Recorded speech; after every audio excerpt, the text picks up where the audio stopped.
All right, guys, welcome back to another episode of the day-to-day pop culture, entertainment, and movie news rundown. I am your host, Chris Fagan, and joining me today, before that, we're going to be talking a little bit about streaming shows that are going to network. We're going to talk about a serial killer that just got caught, and the Continental just got the cast, and we got the set photos, and my co-host, Tabatha, is very confused. She was like, what is up with that intro?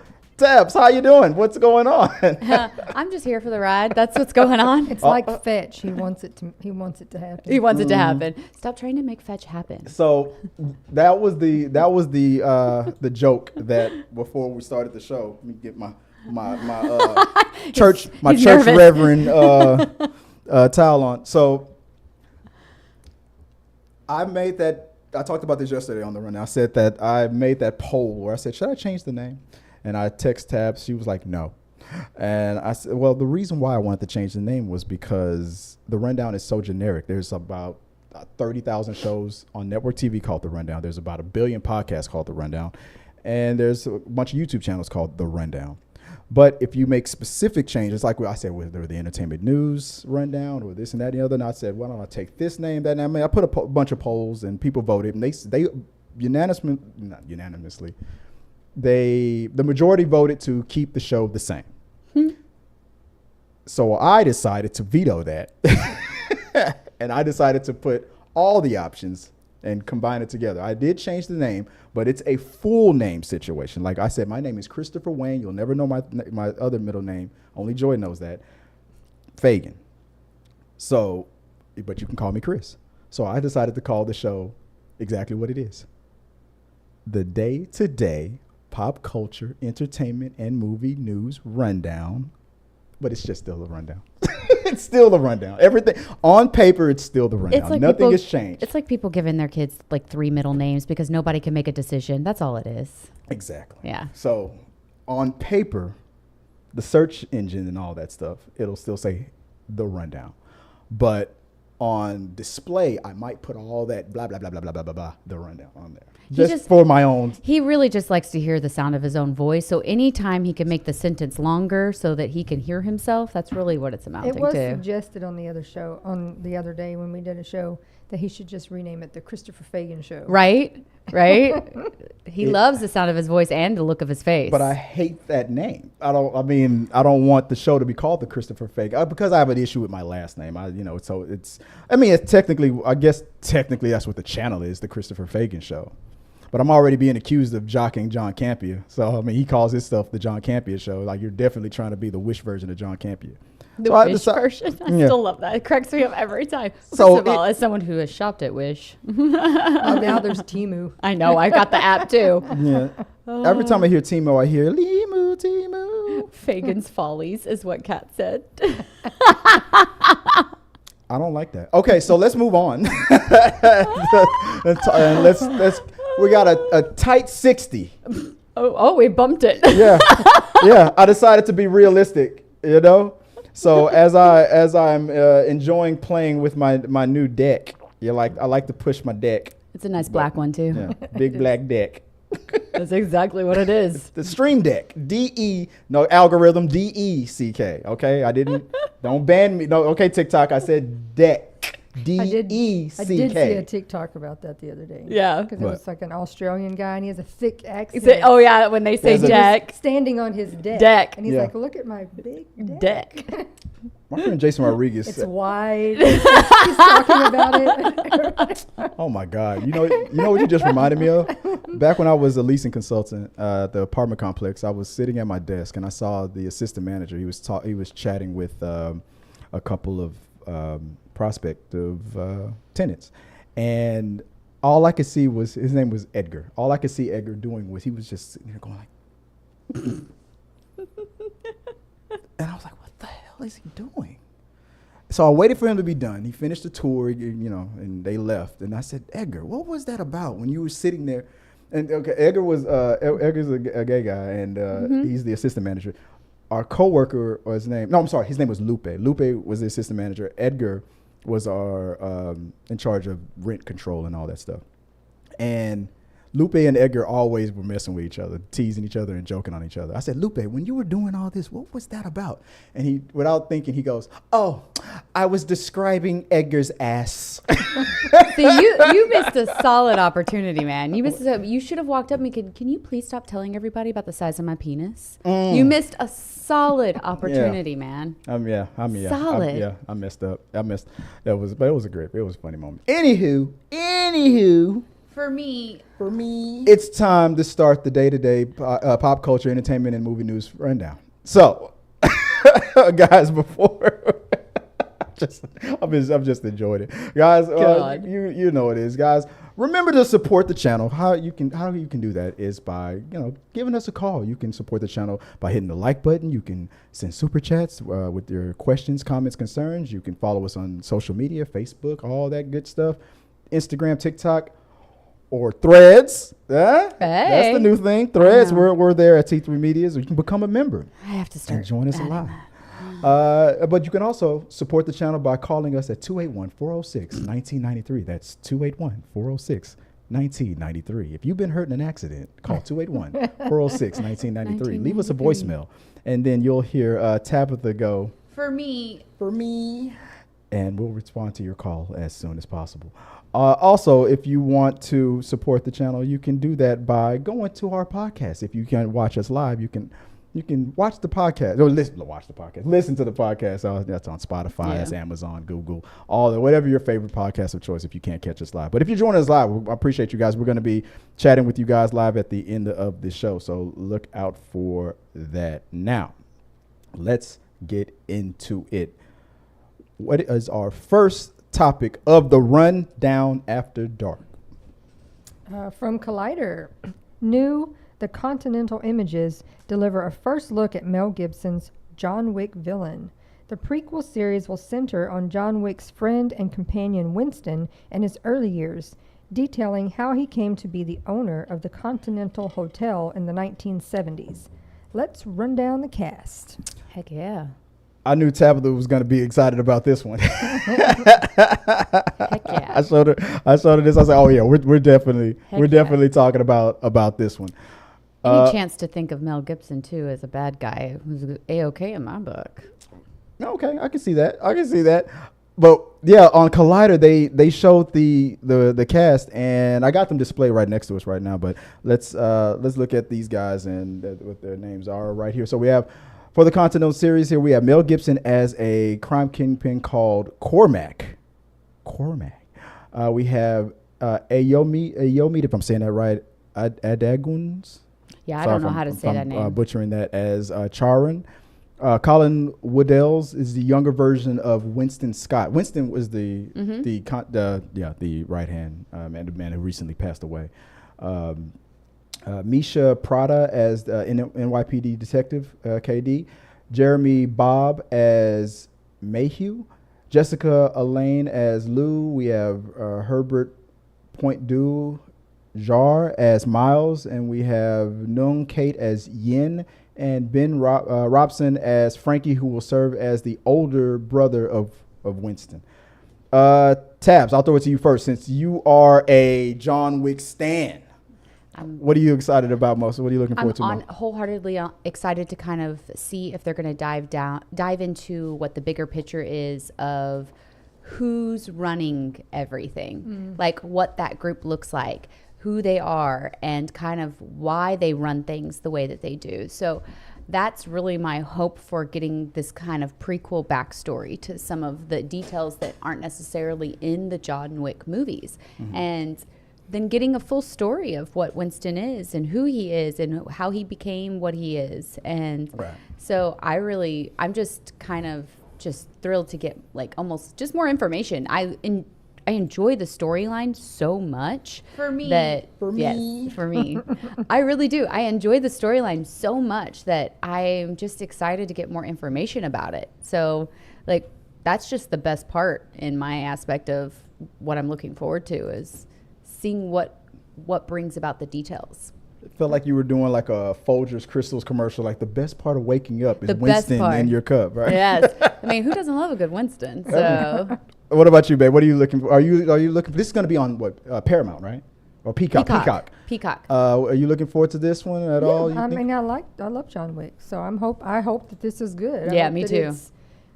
Does its due diligence and really gives us what we expect. Yes, yes. I hope it lives up to the same standards that the John Wick movies have really excelled in. That's a big part of that. Then and hopefully they really adhere to that part of it too. Yeah, I'm looking forward to, like you said, expanding on the. Oh, look at that!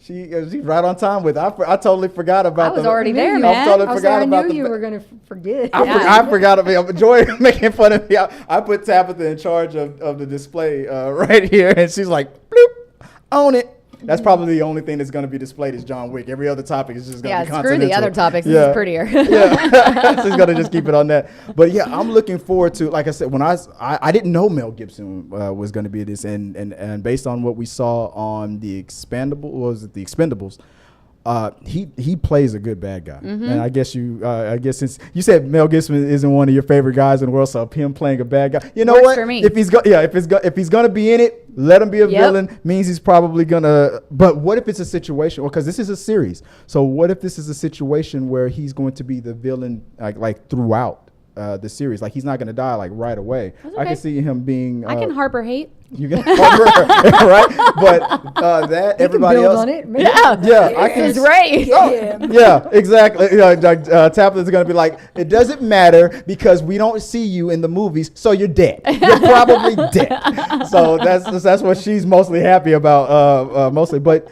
I mean, personal feelings aside, whatever I feel about like Mel Gibson or anybody else. He is a good actor. Oh, he's a fantastic actor. You can't deny that. Yeah, you can't deny that. And when he plays a villain, he crushes it. So I'm looking forward to that. So I can't wait. This only hypes me up more.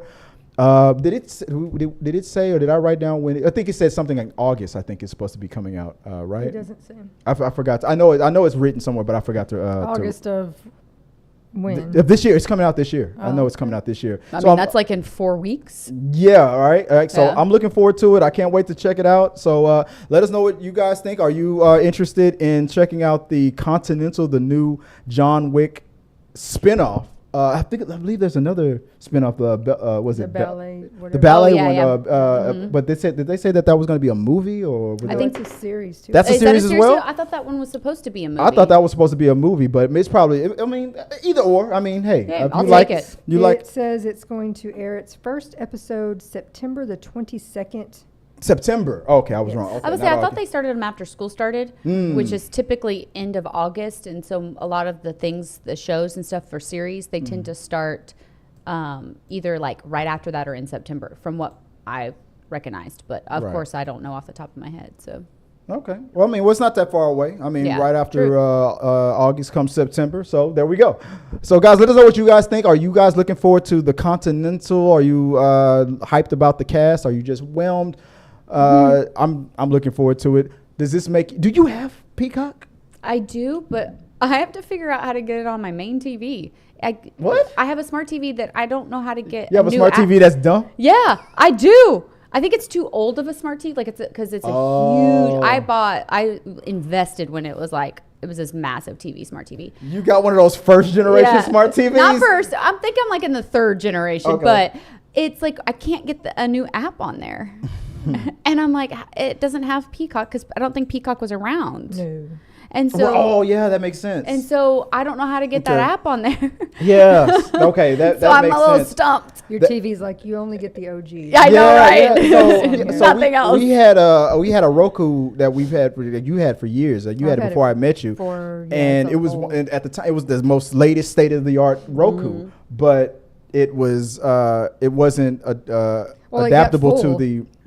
They said that version of it wasn't going to be able to hold Apple TV Plus. Some of the new stuff and all the newer programs. It was an ultra HD version, but it still was that generation of it still wouldn't hold Apple TV. And these little rinky dink Rokus that you can kind of see over here in the studio, these little rinky dinky Rokus could hold it, but your top of the line Roku couldn't. It was weird. It was from like 2014. Yeah, I totally get it. Third generation. Now there are some things about it that we do miss in some aspects because it has a little button on it that when you would push it, it would call your remote. So Oh, you would snap. hear You your would remote hear- going. you would hear- Oh, damn. That Because is a good That feature. thing gets lost Uh-huh. constantly. Now tell them Now, what the the bad part of bad that thing about that was. Nala likes to sit on it because it's hot. Our cat. The box is hot. Oh, no. And so she was constantly stepping on the button. Yes, and constantly and- calling the yes, that remote. we were Yeah. like, get off of the box. That's hilarious. So yeah. So speaking about the Continental Roku now, but guys, let us know what you guys think about the Continental, the cast, and everything. And well, maybe we'll talk about it when the upcoming We Got Your Mail. Now let's move on to the next topic, babe. What do we have? From Vanity Fair, the Long Island serial killings have some notable Hollywood connections. Let's run down the timeline that I'm totally out of the loop on and have no idea what's going on. I mean,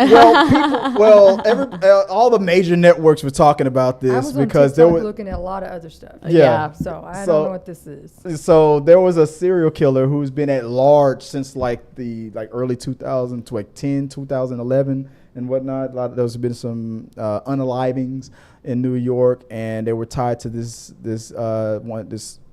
serial killer, and they made their arrest. And it turns out that this dude was I think he was a former agent. I don't know if it was like FBI or something like that. He was an agent. He's got some Hollywood ties. He's this dude named is it Heuermann or Heuermann, Rex Heuermann. And this dude's been on TV. He's a consultant. He's been all out and about, but he was a straight up serial killer. Yeah, successful people can be serial Yeah. killers too. Yeah, They're and- not like most serial killers are incredibly intelligent. Mm-hmm. They tend to be able to mimic and deflect. Mm-hmm. So Well, it makes sense. I know that we were watching somebody talk about it, and it was very mixed. Like there were people that knew him, or knew of him who were like, "Oh, he's great. He's always not, Yeah. blah blah blah." And then the other half of the people were like, "That dude creeped me out." I can From day one, some people had the I radar, always some people steered didn't. Cleared right? from this dude. Yeah. He was a Yeah. weirdo.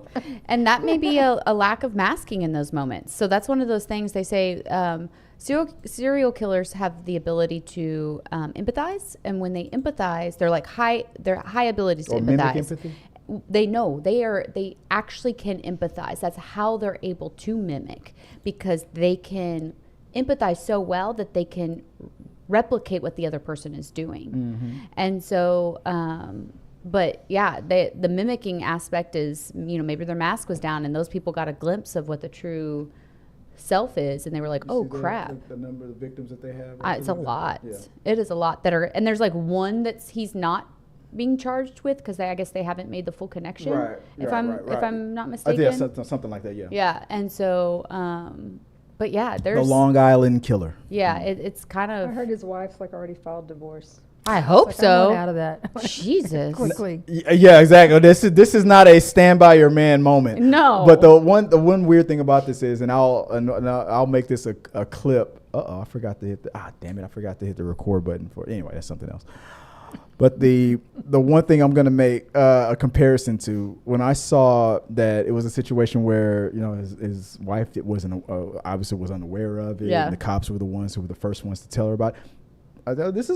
We talk movies here, so I'm not trying to be insensitive or anything about that, but there was a movie that I thought of when all this stuff started to unfold. It reminded me. Have you ever seen that movie Freeway, starring Reese Witherspoon and Kiefer Sutherland. Kiefer Sutherland? No, I don't It's think I've old. ever It's heard old. of it. It's what early 2000s. Okay.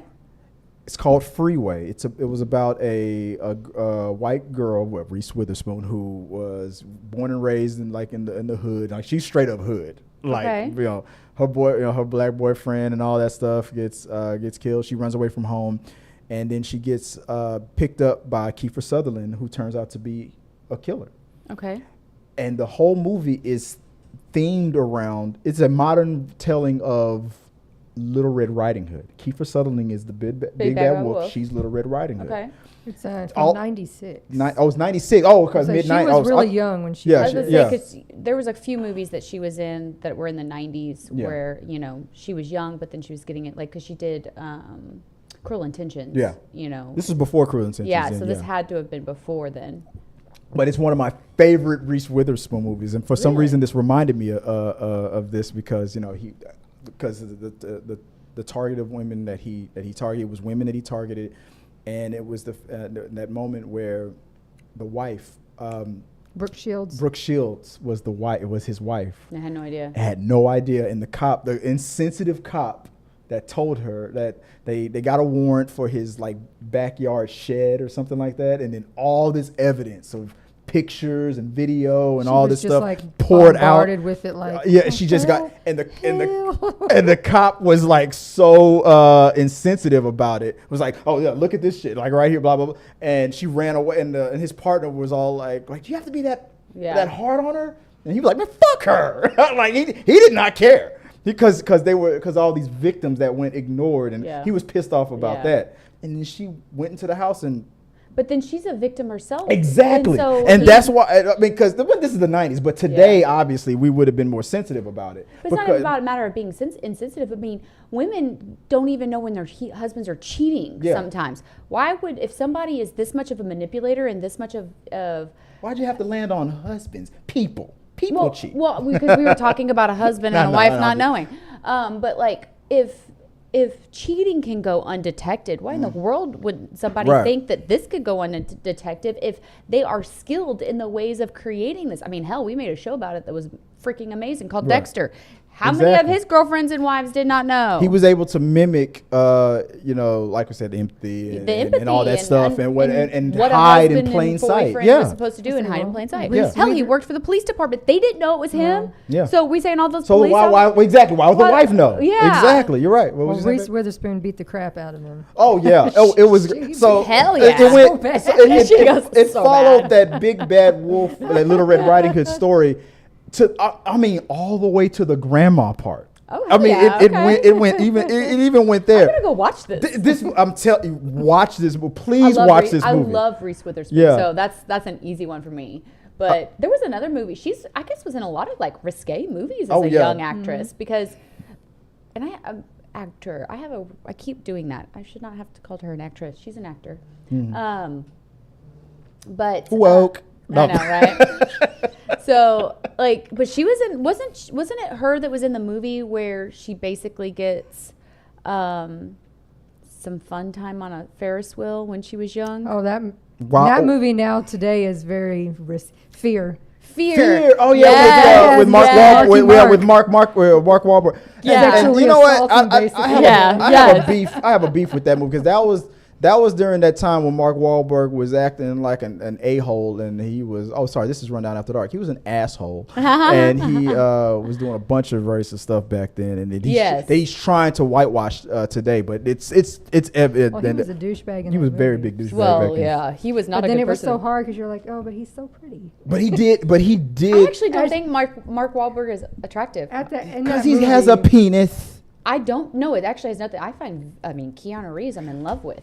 So that doesn't count. Keanu Reeves is every man's boy crush. That's like The Rock and Ryan Reynolds. I would say Ryan Reynolds I find incredibly attractive. There's Ethan Hawke I find incredibly attractive. You know, that's interesting. Every male that she will admit that she's attracted to as a lesbian is also equally what men will do that, with their boy crushes. So you're just a dude.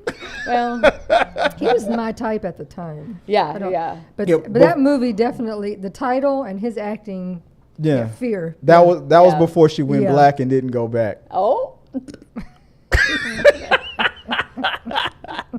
Here we go. Oh my God. You like that? God, he put in the eyebrows. Like, but real quick before we move on from this, but this guy he was just caught. They did a sting operation, and it's pretty evident. At this point he's not convicted yet, so we got to still say allegedly. But it's pretty evident that they got their guy, but he's pled not guilty. But there's which is I think interesting. Him pleading not guilty. So that's the way you got to do it. But it makes me wonder if there's so much evidence and there's so many serial killers who, when they get to this point where they have so many tied to them, they just confess. Yeah. They take the credit.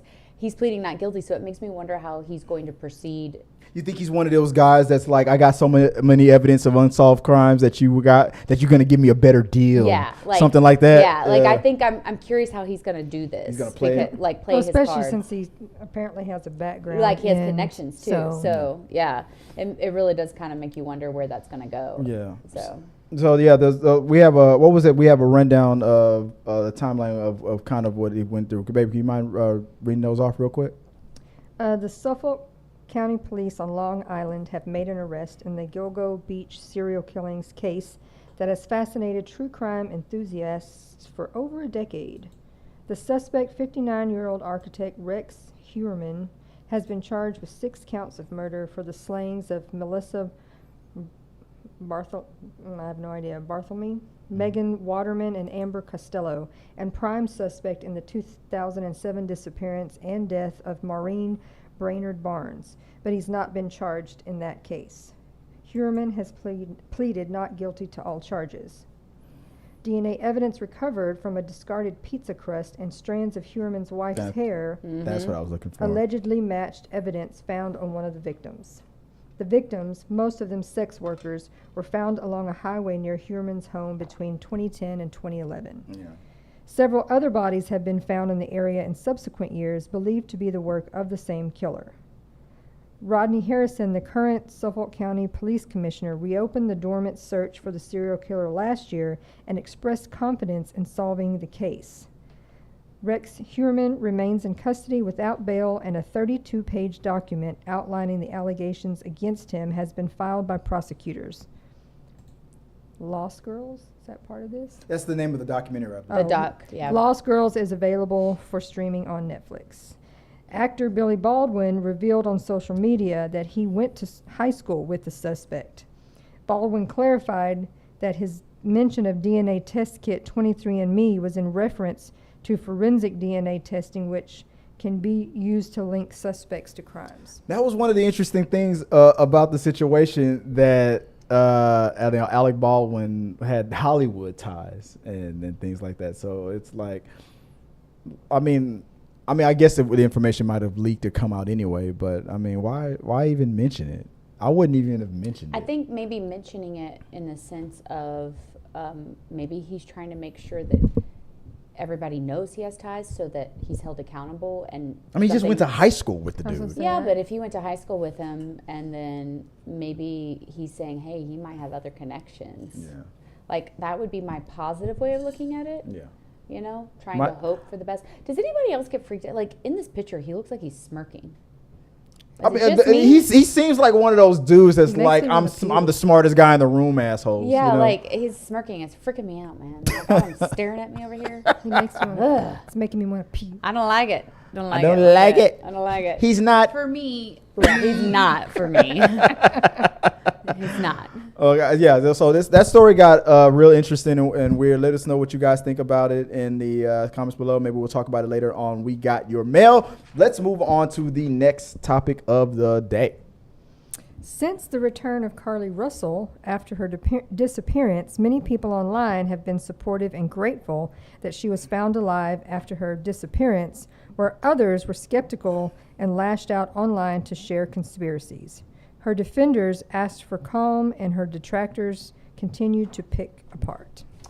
I have so much. Yeah, this one we're gonna talk. We're not. I mean, I know we debated. Joey was like, I don't really know if we should talk about this. But I heard you. And I thought about it too. I was like, you know what? I went to other topics, but then when I look, it's like the number 2, 3, or number 3 thing that's everybody's talking about on Google and everything. It's a topic that's happening. We don't have to spend too much time on it, but I'm not going to gloss over it. I'm only going to say this. I do not want to speculate conspiracies. Yeah. I think that's unfair in any situation, because even if this is a sad situation where with all the conspiracies of her causing this, that means that something mentally is going on. I said the same thing. And that means that there is something that she still needs help with, right, that we still need to have compassion about, right, that we still need to have this idea of helping people and not just creating content because, well, she did this and there's all these conspiracies. so what? This person obviously needs help. This person, in whatever way it is. And then what if we don't know all the details yet to the story? We don't have all the information. Yeah, she could have searched all these things. Yeah, this could have been happening. But we don't know. Obviously, her mental state is not solid. She still needs help. She still needs compassion. And I don't know why we're so stingy with compassion and just want to blame and create all this hatred towards this person because she may not be in the right mind. Yeah. It just makes me angry. Feel like with a lot of things, people interject themselves. It's like, worry about yourself. Yes. Stop worrying about what other people are doing. Does this have anything to do with you? No? Okay, then. I'm happy she's home. Yes, we're all happy she's home. Yes. She's now safe from whatever it is that's going on. Mm-hmm. And she's going to help. Let them sort out whatever needs to be sorted out. Right. Quit worrying about stuff that doesn't pertain to you.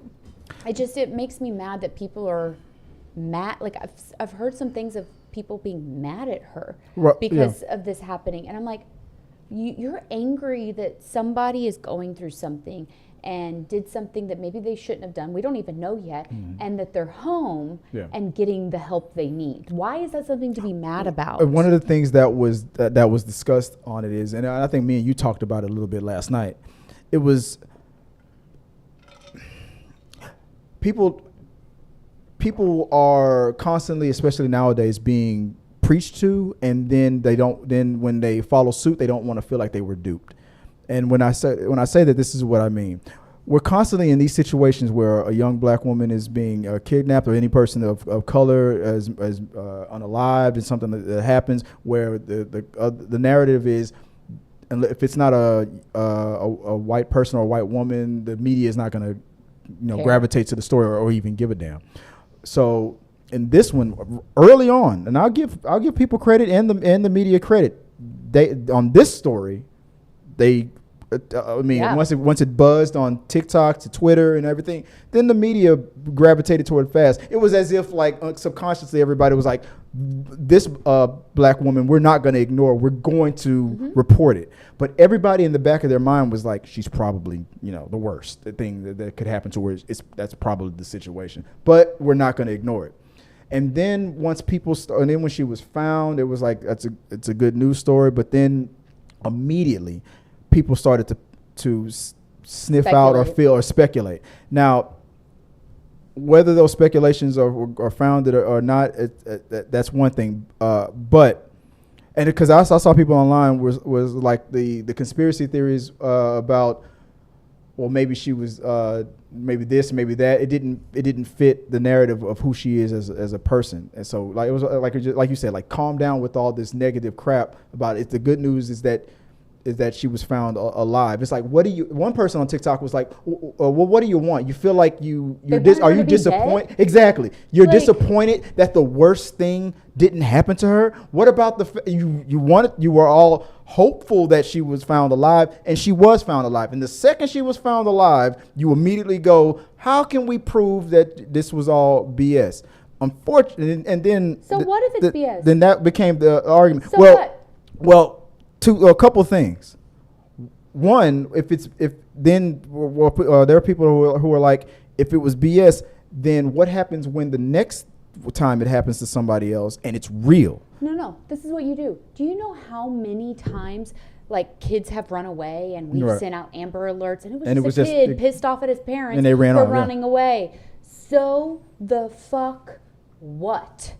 We found the person. They're alive. They're getting the help they need. Right. This is obviously a cry for help, no matter if it's nationally a cry or locally a cry. I mean, right? Yeah, well, she didn't intend it to be a national thing. It should be treated. Yes, but there are people that are concerned, especially black women, who are concerned that it could affect people believing and getting help in the future. Time. But there's been so many white kids who have done this very thing. And that's the facts. But that's the point. But yeah, exactly, and that's the point. They're worried that it won't. That cup of forgiveness doesn't seem to spill over to black people than it would for white. So people are very sensitive about this situation because if she lied, because they searched, they went to her search. Let's go full mass and let's look at the timeline of it. So right off the top, is it Carlee Russel from Alabama disappeared last week after claiming that she sees a toddler walking on the intersection. Russell told the police that she was forced into an 18-wheeler truck and taken to a home where she was undressed and photographed. Russell returned home 2 days after she disappeared and spoke with investigators about the ordeal. So Russell's cell phone records were analyzed, revealed searches related to Amber Alerts, bus tickets, stealing from registers, and the movie Taken. Russell had gone to a Target store before getting on the highway, but her purchases were not found in the car. She returned home on foot and was taken to the hospital for evaluations and treatment. Detectives briefly spoke to Russell upon her return, but are waiting for more details and statements. Russell's family has not commented on the police investigation. Details of what happened during Russell's disappearance or how she returned home have not been shared. The police chief, Nicholas C. Durzis, stated that police found her car, cell phone, wig, and other items near the interstate, but not her Target purchases, which is for some reason the focus. Interject real quick? Go for it. On her returning home, they did the guy the chief police who did the speech said that she escaped a car, right, walked through the woods and walked into a neighborhood and then walked herself home. Right. Ended up walking into her neighborhood to walk herself home. That's right. actually how that's what she says that what happened. Right. Yeah. Moving on. Police did not find any evidence of the toddler. The story part of the story where she said it was a toddler in the road walking on the interstate. Russell's mother described her daughter as being in distress state upon her return.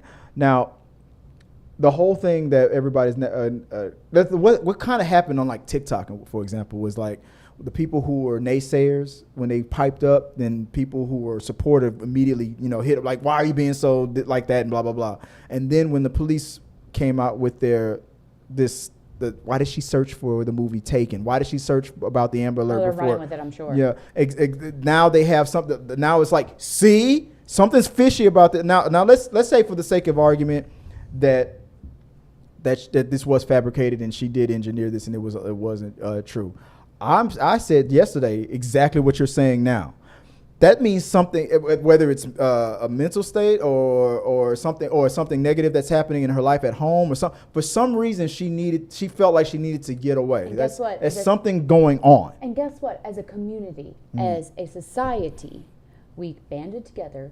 This person got to come home. And she got found. And she got found and she came back alive. Right. That is a success. Right. That is a success. But the problem is people aren't going to focus on that. People are going to feel like, oh, you bashed me for not caring about women of color. I finally cared about a woman of color, and then this woman of color probably, so now they feel like they don't feel like they have to do it again. Nobody is getting duped. That's the thing. But they're going to say it. No, nobody got duped. Somebody was in trouble. Right. The trouble may not have been what you thought, but there's still trouble. Because people are bloodthirsty. They're upset that she wasn't found in a box somewhere. That's an unfortunate truth. Honestly, it's an unfortunate truth.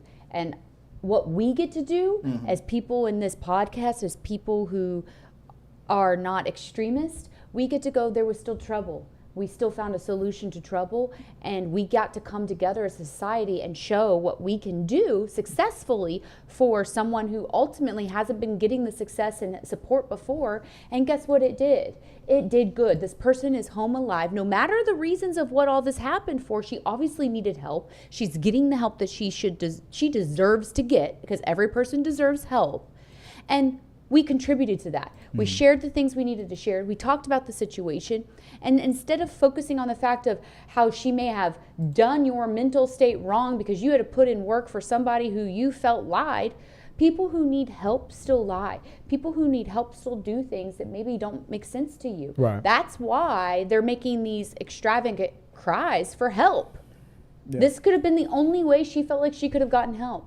It may not have been the accurate way or the nice way or the appropriate way, but people who need help don't do things like that. Right. So It's still a success. She came home alive. She's in the hospital. She's getting the help she needs. Her family is there to support her. And I feel like we just need to consider this as a success. We banded together, we spread the word, and this person now is where she needs to be. Yeah.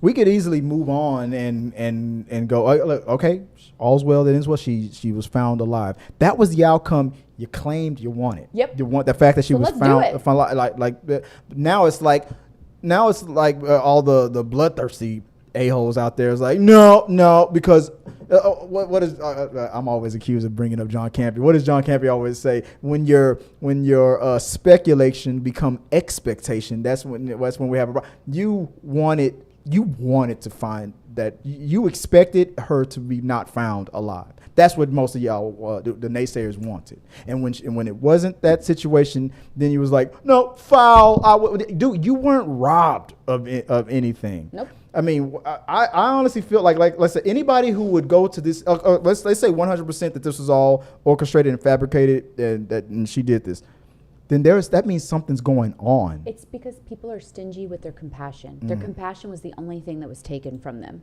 Yeah. That's it. Compassion was the That's a good way to only put it. thing taken from you. And because you are so stingy with your compassion, it's like you feel like you have a finite amount, which you don't. Everyone has an infinite amount of compassion. It's not finite. So give compassion, give grace, and move on. Yeah. I was trying to find the right way People to. don't know how to move on. I know. Yeah. It's very frustrating. What was that? What did you say, I babe? said people don't know how to move on. Yeah. And I was trying to find a right way to put that. You coined it perfectly. You have people that feel like they have a finite amount of empathy, compassion, and understanding. Yep. And they were like, well, no, you tried to make me feel guilty for giving a damn about a black woman. I gave a damn about this one. And that was it. Yeah, but that's the situation in America. So Chris Rock said it on not this last one, but the previous, or maybe it was an interview. He said black people in America to achieve certain things have to be, no matter what the field is, for people to give a damn, they have to be the best in that. Like he said, on my street, I live next to like LeBron James or whatever. All these, and Jay-Z lives on the same street that he says that he lives on. And there's a dentist. And they're exactly. You know the sketch? He said, yeah. He says, they got the number one basketball player, the number one black rapper, the number one comedian. But the white guy that lives right next door to him is just a fucking dentist. That's it. All that guy has to be is a dentist. Nobody gives a shit about him, but but he gets to still live in the most luxurious street in the world. But black people have to be the greatest to live on that street.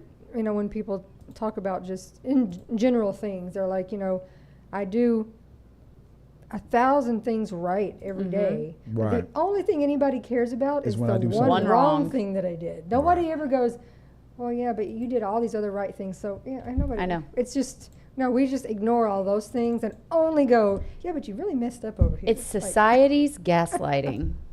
Yeah. It's really what it is. Society's gaslighting. Literally, we can't allow people to just be people, to be human. And we have to, as a society, narcissistically make it about what we're not getting from a person who was not completely successful. Right. I hate it. I hate it so much. Well, all right. Well, let us know your thoughts on that. I kind of messed up the screen for a second because I was getting your comments up. Let me see if I fixed it or not. There we go. I got it. There we go. Awesome. Hey, Michael, how you doing, buddy? We're going to get to you guys' chats later on. But let us know what you think about that or any of the other topics, and we'll talk about it later on We Got Your Mail. Let's move on to the next. We're out of the entertainment news portion of the show. Now let's move on to TV and movie. Before I go on to that, let me just ask real quick. As I move on to that topic, network, this TV in general. What new things are you watching right now that you want to plug real quick? Oh gosh, me? Yeah, putting you on the spot. Oh, what gosh. you got? Okay, what you got? so if you have not watched The Bear, you must watch the new season of The Bear. Okay. It's freaking amazing. I thought Did you finish? Oh yeah, I finished it. Cinematography was spot freaking on, emotionally, mental wellness in it. It is, I mean, in my mind, a brilliant season. Mm-hmm. Brilliantly Yeah. done. Loved it. God, Now I feel like I'm drawing a blank because I've been rewatching things with Jess that she hasn't watched because she is not caught up in anything. You know what? I'm that way too. I love even something I've seen a million times. If I sit next to somebody and watch it for the first, I'm watching them watch it for the first time. It's you like get, a you best. get to experience. I'm that way too. So we've been like rewatching Discovery of Witches, which I love that show. It's amazing. Discovery of Witches. Wait, that's not that Witches of. No, not Witches of East or not Witches of East. Mayfair Witches. No, Mayfair Witches. I'm giving up on that show. I'm giving up. We didn't even finish. Did you finish? Yes. I am Did not it get better? It does. The storyline gets better because the storyline gets more complex and actually makes some twists and turns. Did they renew it? I don't know. We didn't finish. I wouldn't even be surprised if they don't renew it. I thought I like the storyline, but I also I like the author of the book, so I love her with the stories. strike, now they got an excuse to cancel it. True, but Discovery Witches is a wonderful freaking show. Like Discovery Witches, what's that about? And it's about sort of the concept of witches, vampires, and what they call demons. And how much fucking is in it? There's some, but not a lot. It's not a lot, but there's some. It has Jess's girlfriend, as we call it, one of her celebrity crushes, and I can't. Keanu Reeves. No, it's a female, but she's in love with her, and I can't think of her freaking name right now. I'm like drawing a blank, but she's been in a lot of things, and do you remember the movie Warm Bodies? Yes. She's the female lead in Warm Bodies. You have to look that up for me. I don't remember her name, but she always gets like misnamed as another actress. Oh, okay. You know what I mean? Like, but I can't think of her name right now. But yeah, Jess is legit in love with her, so we've been watching Discovery of Witches, and she's been enthralled with that Discovery Vampire Witches. Discovery of Witches. Discovery of Witches. Discovery of Witches. It's really good. The storyline's really they interact how witches, vampires, and demons. Oh. Jess is on here. Teresa Palmer is her name. Okay. And they kind of it's how the world has functioned with vampires, witches, and demons, and humans, and kind of how humans have they all used to know about each other, and then kind of how they've had to go into hiding because of how the humans are and destructive and all that good stuff. But then it's just a really cool storyline on how that all blends and what that is, and I really enjoy that. What about you, babe? What show are we watching? We've been watching Ted Lasso. I have not seen that yet. It's really good. It's really good. Is it?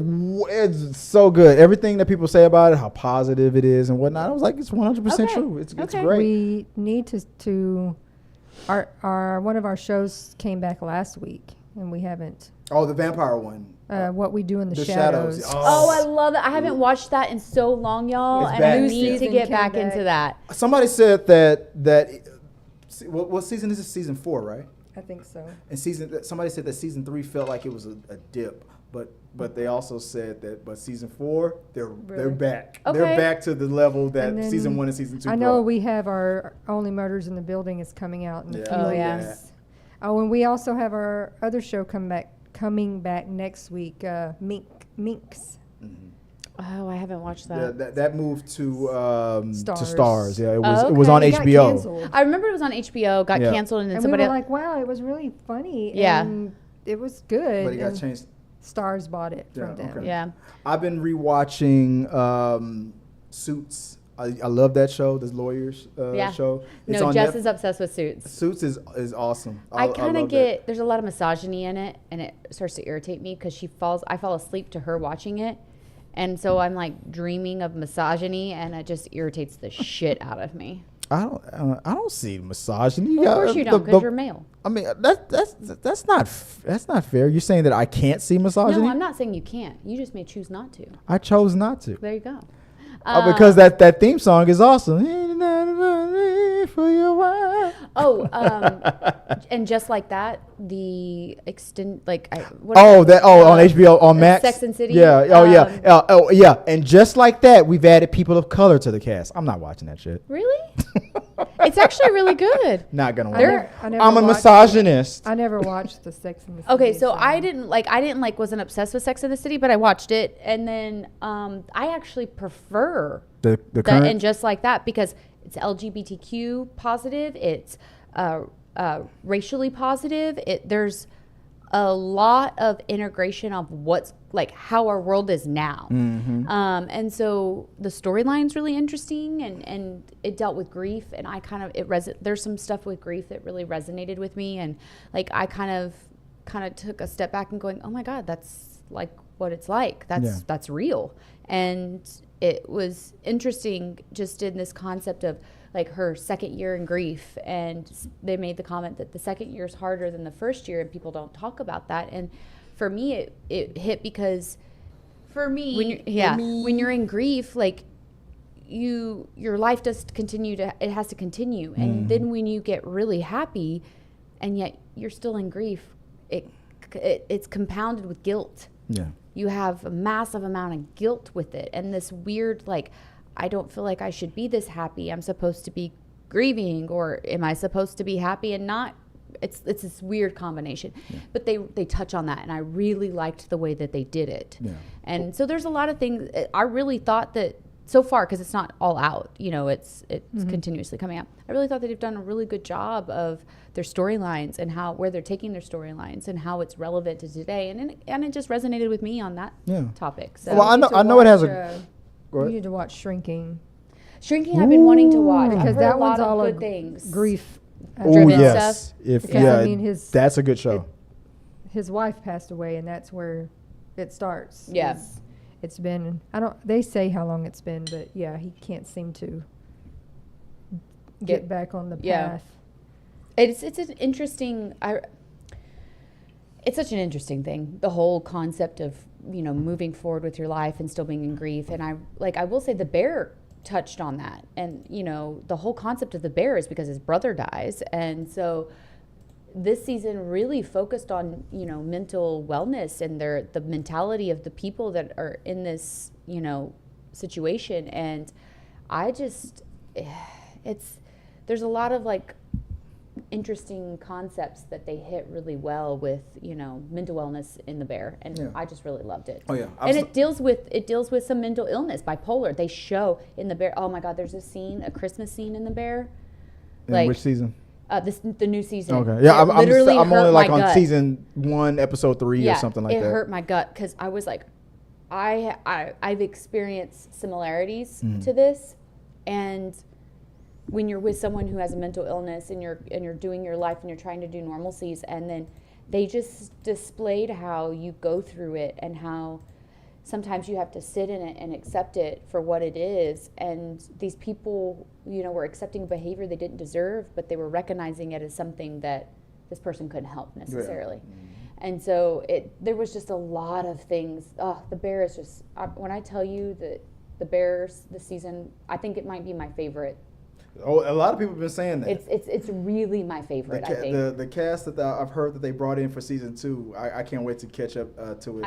So I don't know if we've been watching a whole bunch of things now, so I don't know. I really want you to see it because I want you to see what I'm talking about. I feel like we could have really good conversations about the cinematography. I think you're going to enjoy, and it's down to how they've got the actor. They're panning into his face, and he's not what I would call conventionally attractive, but I find him incredibly sexy and attractive. But the way he can give these emotions... Talking about Lip from Shameless. The way he can just expose all these emotions, and it's like his face barely moves. But he emotes very well. But you feel it as you're watching it, and it gave me... Like, I got goosebumps just from the way that they shot this and the way that it was portrayed, and I genuinely loved it, and I mean that. I mean, what he reminds me of? What's his name from the new Star Wars movies? He was in Girls. We talked about him last week, I believe. Kylo Ren, the guy. Yeah, I'm trying to think of his name. He's the same way. Adam Driver. He reminds me of Adam Driver. But I feel like if Adam Driver, because I feel like maybe there's like a void, like a space that only one person can fill at a time.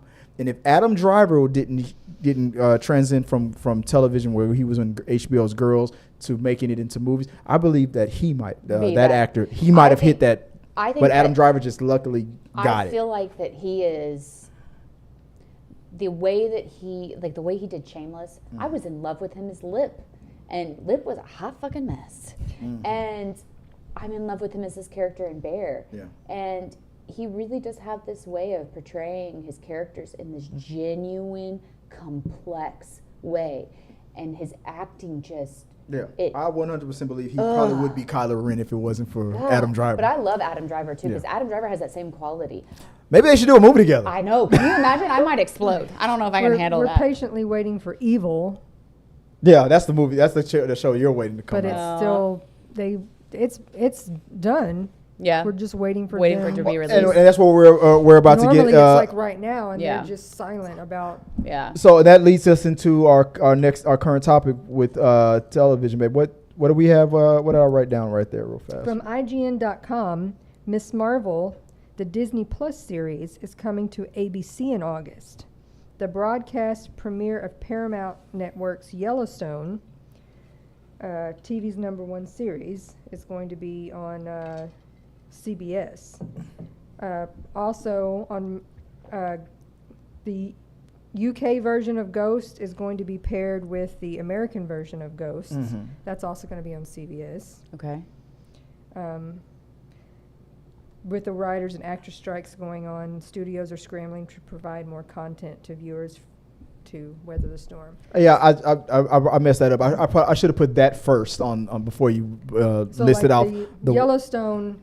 They're going to start with season 1, which we've seen all of this, but a lot of people, it originally didn't air on primetime networks. Yeah. So basically, to fill up content and to get now that the writer strike is starting, actor strike is starting to affect things, to get more content out for network TV, they're going to start pulling things from streaming and putting on network. Which you said, I believe you said that happened before during the pandemic, right? Here's a good question about that. Then. COVID did it before, There's a question about that because streaming's a big issue with the strike and how they're getting paid. But since it's going to primetime TV, does that mean they get paid? I said the same thing. So they're gonna.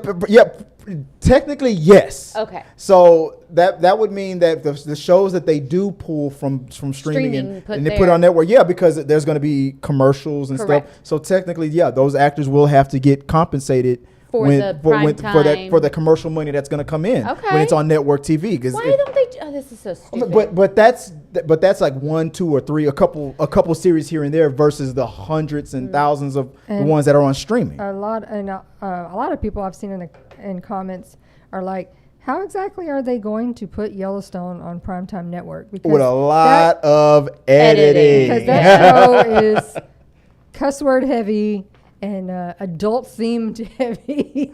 I've seen a cussing heavy show that was put on network TV, and they literally they didn't bleep. You didn't hear that boop.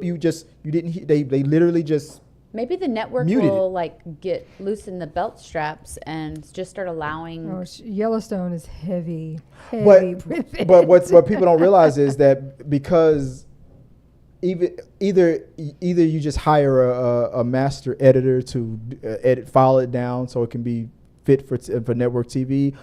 Sometimes when in the process of filming, they will film it in a certain way just in case if they do have to put it on network TV. So there'll be a show. Anything has to be better than the third Blade movie, right? And they aired it on. I told him, I was like, it makes me laugh every time they put when it you on. See the network version. They put it on TNT, and they didn't bleep it. They put someone else's voice over. Yeah. So it's like Ryan Reynolds' character who's cussing out. Is it Parker? And they did a dub. And then, you're voice. You hear just other voice in there. You hear all these friendly words. You're like, that doesn't even. Yeah. Should have just left it out. Period. Right. Why did you even do that? It sounds terrible. But shows like Ms. Marvel, Disney is putting Ms. Marvel up on from Disney Plus onto network TV. That has nothing to do with the strike or anything. It's mostly to promote the new movie that's about to come out, the Marvels. People, they feel like people might not, all the people who don't have Disney Plus might not know who these characters are. So they're going to be like, okay, well, let's put it on ABC. Yeah. Give people a chance to get familiar with this. Create interest in the movies. With these characters. Yeah.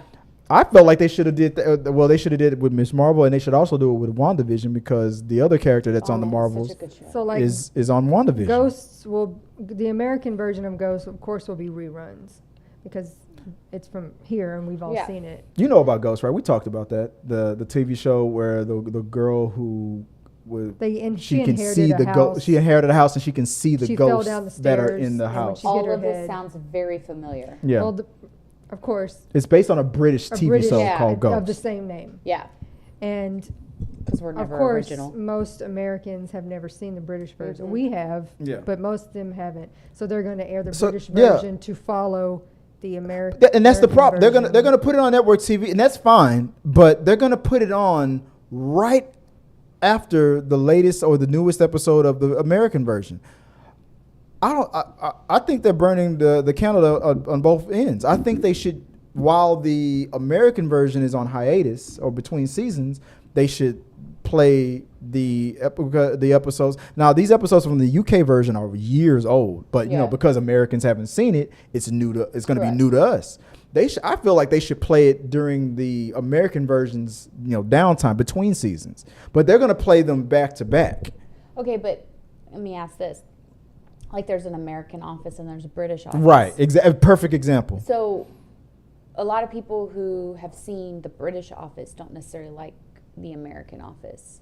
I feel like that's going to happen too. So is that going to happen with this? Me and Jordan, we like both versions. And they made it different enough where the plots of certain episodes on the UK version and the plots of the American version are totally different. There are a few episodes where it's like, that's exactly what happened in the British version. Because the only thing that I've actually watched that I can associate it with is like Top Gear and then American Top Gear. American Top Gear sucked balls.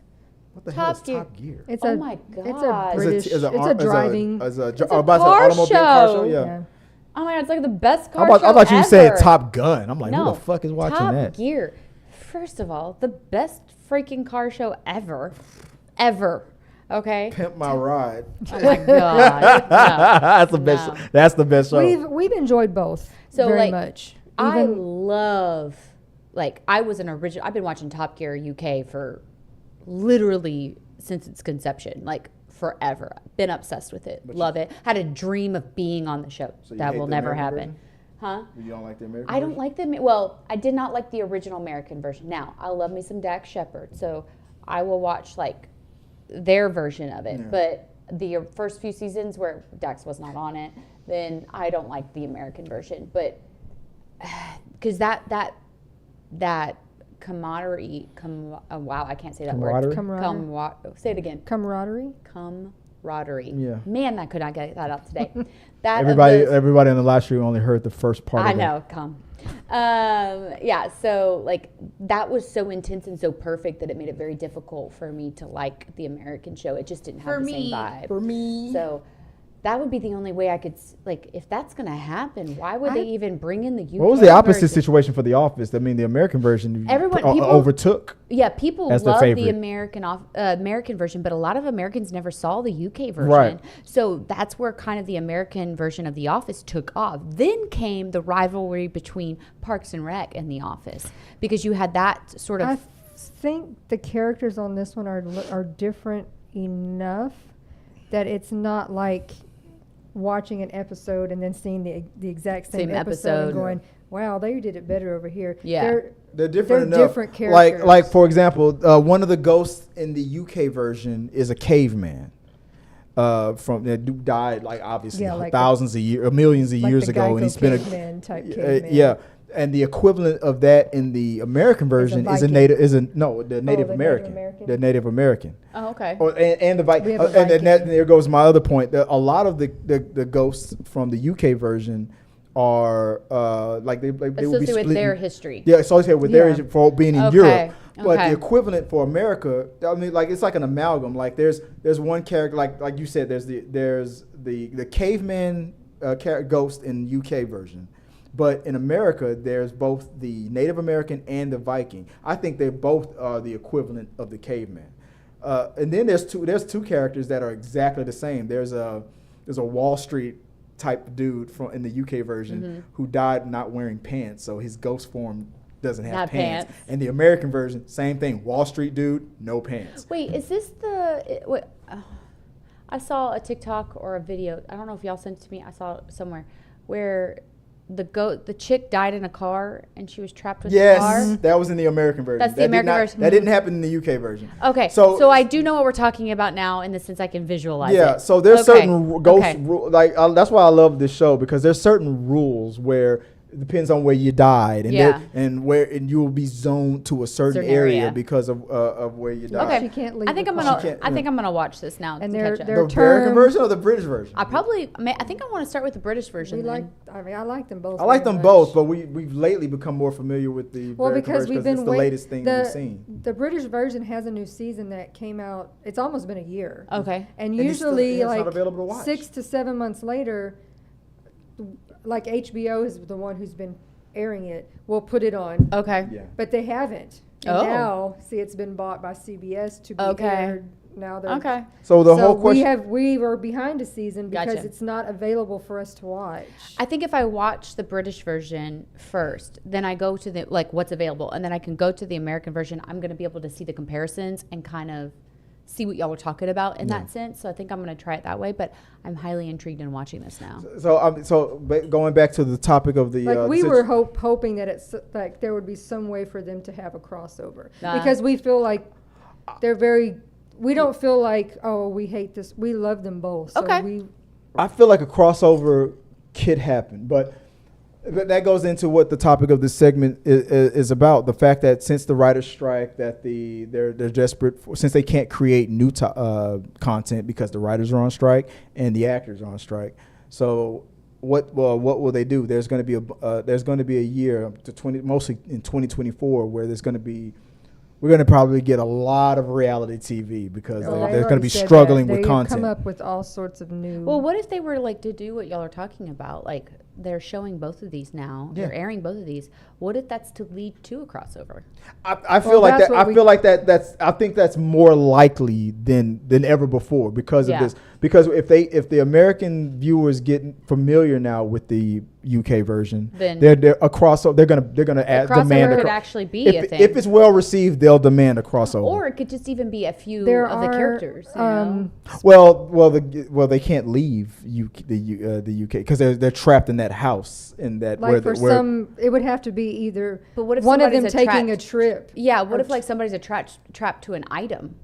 Like the one chick was attached to the car. I mean that could happen with one of the ghosts, but none of the main ghosts have that rule attached to them. Yeah, since I haven't seen the show, I don't really know that. My suggestion for a crossover would be a Zoom call because one of the episodes established that the people who living people who can see ghosts can hear them on the phone. They can see them through electronic devices. So I said a Zoom call. That'd be the easiest way for the American people to see the British ghost and vice versa. Oh yeah. So, there's been speculation also that show Evil that we watch has not been announced anywhere. There are just people who are speculating. The reason why we still haven't gotten to see it this summer like normal is because they plan on airing it on during prime time. Mm-hmm.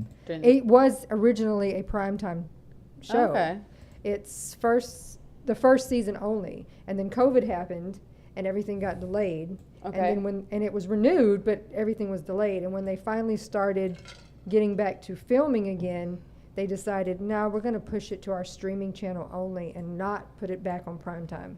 So it's been on streaming for 2 seasons, I think? I think so. Okay. So I'm like, it was originally on. I'm gonna go full screen and let you guys talk and go to that. I was like, it was on that originally, so it could obviously work. To come back because there's nothing to watch. Well, or that's what they're thinking, but that's not been announced anywhere. It would be interesting though to see how they could make that happen. There are a lot of people too that are speculating, or thinking that it's also possible that these networks could request popular shows from Canada, from the UK from To air because during there are that things time. that they watch that we've Well, never and even heard of before. And they're not a part of SAG. Right, that's There's, what I'm saying. Like, there's those so things. they have new things Correct. that are popular that they, oh yeah, our Americans would love that. Yeah, they're not a part of that union. Yeah. And so they get to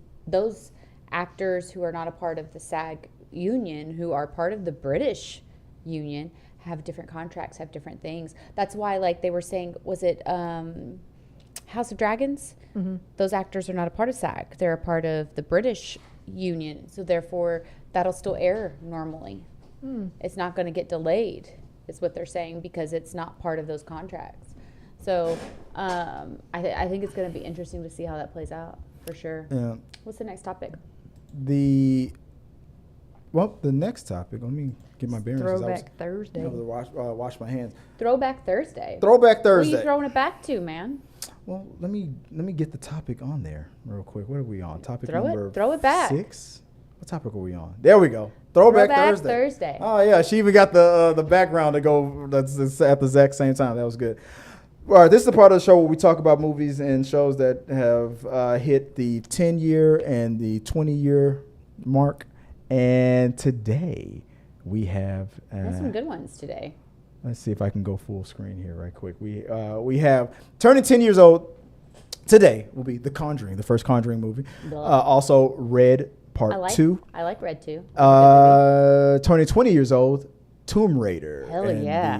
What's the Cradle of Life and Never Bad saw it. Boys. That's a 2. lesbian love. Let's go. Which ones stand out to you first, Tabs? Well, I mean, the obvious Laura Croft. Not The Conjuring? No, Tomb Raider. Not the clapping. Who doesn't want to see Angelina Jolie in that fit? Kicking ass, man. I mean, Right. that's a lesbian love right there. I didn't see that. That's the one that's turning 20 years old. What Yeah. about 20 years old, yeah. What was the other one that was turning 20? Bad Boys. Bad Boys 2. Did you ever see What you Bad Boys? gonna Yes. Yeah. Who hasn't seen Bad Boys? That was the one with course. Gabrielle Union, as the sister. Oh yeah, Bad Boys for life. What about you, babe? What was the one that stands out to you the most? Bad Boys, because I didn't see Tomb Raider, You didn't watch that? and I didn't. You gotta get in frame, baby. I did not see. I don't even know what Red 2 is, so I What? certainly didn't see that. It's a Bruce Willis movie. Bruce Willis. see What's it. her? What's her name? Oh God, I forgot her name. The older lady.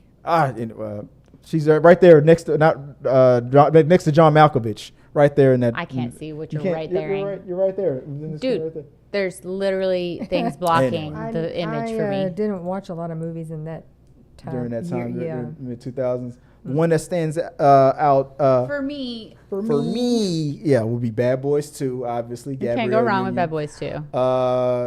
I saw Red 2. It wasn't the best. I liked it. It was all right. It's like I like part 1 better than part 2. Oh, I loved Red. Yeah. Conjuring was awesome Blah. because it freaked me because that was when A24 was really starting off. I think it's the same company that made Saw and whatnot. It was another franchise that was a horror success.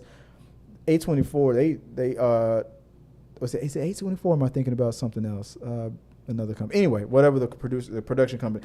Horror movies have had a comeback, and they've come back to a prestige, a gravitas. I'm over it. That- I wish that- they would stop making them. I'm so sick and tired of Just every because you fucking can't movie. handle it doesn't Every mean that they're movie. not good movies. I'm not.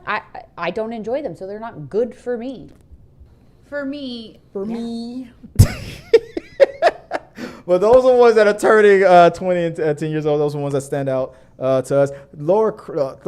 Tomb Raider 2 was trash. It was. That movie was so bad. I'm gonna need you to wash your damn mouth Tomb Raider out. 1 was good, but 2 I'm gonna was need so you bad to wash your damn mouth out. with scotch. Wash I it love out. scotch. Scotch. Mm. Can't be saying that shit. What now? Her boobs were Was big it- enough. They were great. The boobs It were was amazing. Her boobs? Everything. Everything. Chris is like, yeah, they are. Yeah, They they were are. amazing. Goddamn right. All right. That's what we got for Throwback Thursday. Let us know what's your favorite ones, the ones that stand out the most. That scene where the one Conjuring when she was Move on. Nobody likes The Conjuring. with the match, and she was. Nobody knows it but you. There was 'cause a I didn't part of the watch it. game, a movie where there were, when the ghost hands came out of nowhere. I mean, come on, that was awesome. I No, don't know. babe. no. Angelina Nobody Jolie. but you liked it. Angelina Jolie just had DSLs. So that's all. Angelina Jolie has a lot more than that. Yeah, you're there. Yeah, she does. A lot more. But all right, let's go. Let's move on. What's the next topic? What we got, babe? Next topic. Best and worst movies of 2023. Let's do it. So far. Yeah. The best and worst movies of 2023. What do we got? Okay, so we all see that we have the list of our best and worst movies, and even if there's something on that list that you've seen that isn't on that list, and you guys in the chat, you guys list what's your favorite or your worst movies of 2023 so far. Let us know. So Easy. from the list, well, let's start with you, Tabatha. What do you see from the list? John Wick 4. That's, I mean, okay, well, let's can we do a top three at least? What do you got? What have you seen this year? Even if it's on the list or if it's not, what is your? Oh God, I don't even remember all the movies I've seen. I know John Wick is already number John one Wick for is you. like top. Right. Top. You haven't seen any of those other movies? Well, yeah. I mean, I've seen Puss in Boots. I've seen Super Mario. I've seen The Little Mermaid, which I freaking love. I've seen Cocaine Bear. The rest. We have movies like we have Super Mario, Spider. Okay, that's probably easier for me. Cocaine Bear was really funny. I liked it. I would say my top three would be Spider-Verse. Guardians of the Galaxy 3. And Guardians of the Galaxy 3, yes. yeah, would probably that third spot would what I had most fun with would maybe Scream 6. Probably Scream 6. That's my top three. How do you not have John Wick in there? My top five is John Wick, Spider-Man Into the Spider-Verse, Guardians of the Galaxy, Scream 6, and I need a fifth one. Maybe probably Mission Impossible 7. Maybe. I'm gonna say Mission Impossible for me. Honestly, I was highly impressed. Yeah. Highly impressed with that movie. Yeah. So I would wholeheartedly put that in my top. It'd be John Wick, Guardians of the Galaxy, and Mission Impossible 3. 3. Because it was fun. We had a lot of fun with that. It What really what about you, babe? From the movie that you remember seeing, It has to be 5 because I can't do 3. what do you got? Guardians of the Galaxy, Mm-hmm. John Wick, Okay. Scream. There you go. I liked The Flash. I'm sorry. I would watch it again. Yeah. Oh yeah. Oh, Joy loved The Flash. And Joyride. Yeah. I thought it was hilarious. I didn't see it yet. Yeah. Up there. I guess number 6 for me would be Mario. I liked Mario too. I liked it and I everything. actually out loud laughed in the theater watching it. What about worst? What was the worst movie? Let's pick one. What was your worst movie so far in this first half of this year? I didn't watch the things that I thought would be the worst. So you went. I didn't watch Yeah, it. honestly, the worst that I thought would be Fast. And you didn't watch it. And I didn't watch it. Yeah, you didn't watch it. What about you, babe? You said whatever. Stuff that I like, Cocaine Bear. You saw that. I didn't care. I mean, there was funny stuff in it. But based on in comparison to what you loved, would Cocaine Bear be the one you say I didn't care. It didn't hit that much. well? I wouldn't watch it again. Yeah. Probably, yeah. Maybe for me, it's the same one from the list. You know what? I'm gonna go against the grain. As much as I liked it, I'm gonna say that one's the worst. The Flash. The Flash was the worst. For you, it's The Flash. Yeah. I enjoyed it. I liked it a lot, but when you sit back and then start to analyze the problems, then the point is, even though it was a better movie than like Cocaine Bear, I didn't feel the need to sit back and go, that bear didn't look real in this, but I will do that for The Flash. So I don't know. The Flash just didn't hit. I thought Cocaine Bear was funny in the way that it was expected to be funny. Exactly. And that's why I enjoyed it. But I felt like Flash was overhyped and it did not deliver. Yeah.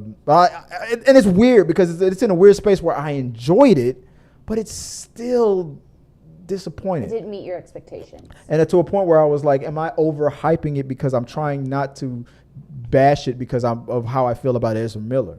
I felt like I was trying to give it too many points up up front. Some of it has to do also with comic book people or people who are really into, because I feel the same way about get too attached. Like the Suicide Squad, the first one. I loved it. I had a great time. But most people who are diehard people are like, movie sucked ass so bad. Yeah. wipe it off the face of the earth. And Margot I was Robbie, like- there was no nude scenes. and I It was like, sucked. I thought it was good. I liked it. They're too attached to their expectations of what it's supposed to be. When expectations, when Yeah. speculation becomes expectation. Expectations. Thank you, John Campia. You always know what to say. All right. Those are our best and worst. Like, let's list us what your best and worst of the year was so far, and maybe we'll talk about it when we get to our We Got Your Mail part of the show. All right, babe. Let's roll. What do we got next? I read it. We got a real quick Reddit read. Let's That's do where this. we're at. All right, babe. Okay, so we have a revenge story from Reddit, and we're gonna read it right now, babe. What you got? Well, you got to move that. Yeah, move your screen. I can't. Come You're covering it all right, up. My There you bad. go. My bad. Stay in school. What you got? Hi, all. This is my first time posting here and second post ever. Well, first tell us the title of it. Landlord gets lazy. He doesn't deserve to be one. All right, most of them. Yeah. And second post ever, so please go easy on me. So I wanted to share this since it's so evil. It's good stuff, and I never once felt guilty about it, and I'm not an evil person. Hope you guys agree and don't judge me too harshly. So, to start off, I only got to this point because the guy is taking advantage of me and my girlfriend, and I can't do anything about it. He's a snake and a greedy asshole. For starters, everyone in my 10-unit building smokes weed, fights, and some stay up till 4 a.m. partying on the weekdays. Okay. All reported with nothing done. Brags to me when he doesn't renew their lease and acts like he did us a favor. It irritates me. The last straw was when he saw we got a new car for our move next year out of state for my girlfriend's college finally after saving up, and decided it meant we had more money we could pay for rent. 28 days before the lease was up and too short notice to deal with, I signed reluctantly. Then he walks out of our place telling my girlfriend and I our place smells like shit. We cleaned the whole week before, and my girlfriend put in the most effort. It most definitely did not smell because of our unit. Fast forward, and I have 3 days left on the lease as of today. I cut out a square of a wall in my unit, and I have matching paint and spackle. I'll repair my wall after filling it with fresh broccoli and eggs tomorrow and let him and everyone there know true stench. Blame-free, as nobody's going to know who did it when the walls drop down and I'm on the second floor. Enjoy, you douche of a one-man operation. Hope you have fun with a moldy, condemned property you never bother taking care of. P.S. I wrote this at 4 in the morning, and there's a party going on next door, and I work in 3 hours. Called the cops again, and they told me I have to get my landlord to do something about it. So was that revenge? What do you think? Was that revenge? Was he right for what he did? I mean, granted, I know he's saying that his neighbors all are pieces of shit as well, but the landlord isn't really getting hurt in this. It's honestly going to be everybody else who has to smell it. So I'm not sure who he's trying to get revenge at, but it doesn't feel like he's getting revenge at the landlord. Well, if they all start smelling it and don't want to live there, then in the long run, if he doesn't discover it fast enough, he'll be. That's still a long-term timeline. I'm like, that doesn't, like, if you want to get some revenge, I feel like there's maybe some other way. Fuck his wife. I mean, that's always a way. I could probably make that happen. That's always a way. But, yeah, it just, I don't see that really getting back at him. Yeah. I don't know. I feel like he's acting like it's a really big, bad thing that he did. And I'm like, it feels kind of lame, man. I feel like he could do better with all that hype he did. They seem young talking about college, so it Yeah. probably sounds like, I got him back. Yeah. You guys are judging. Y'all could do much better. You guys are judging him on his inability to really hit it hard. Yeah, Okay. I feel like he really needs to give it to him a little bit better than Well, that. let's see what they're saying in the comment section. Okay, so these guys said, okay. One commenter said from Lizzie9560 said, "Oh dang, ha! When you look in the mirror, do you see little devil horns emerging from the top of your head?" And he responded with, "Nope. I see my $5 Batman mask and in a low tone say justice, justice." Jokes aside, if I could, I'd share all the little details of how much stress and unnecessary suffering this man has put me and my girlfriend through. and I threw, you wouldn't think of my acts as anything other than just desserts.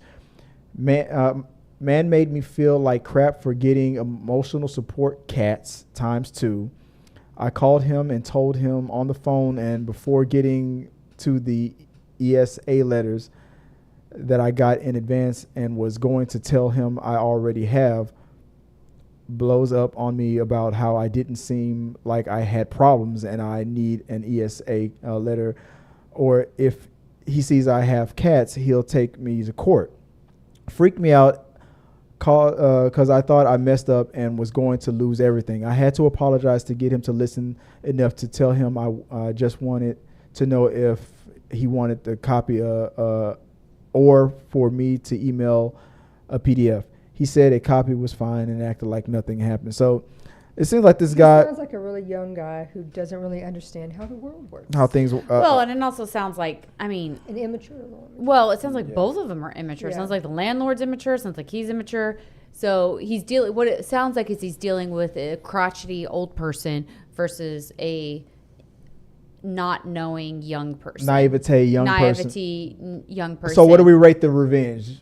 That's a little lame in my book, but you do what you gotta do, man. What's the for me rating? What do you give? What grade do you get? A, B? What is it? I feel like it's a B minus. A B minus. A B minus. It's a D for me. It's for me. For me, it's a D. Sucks. That these people, I don't know who they were. She's like, our stairwell, like she was like, our apartments aren't bad, but we do get bugs, and in the stairwell there was like some dead roaches. And they've been there for forever, like nobody ever sweeps them up. Yeah. So she's like, it just started with one person putting like a rest in peace sign. And then every day, random people were adding things to it. So it became like a whole scene. Shrine. That's a community coming together situation. That's not a revenge. Scene of played out with these. Like I would have enjoyed more of a comedic sense to this revenge. Like maybe this, because it sounds like the old man may be a little I feel like he could be a homophobic kind of crotchety old man.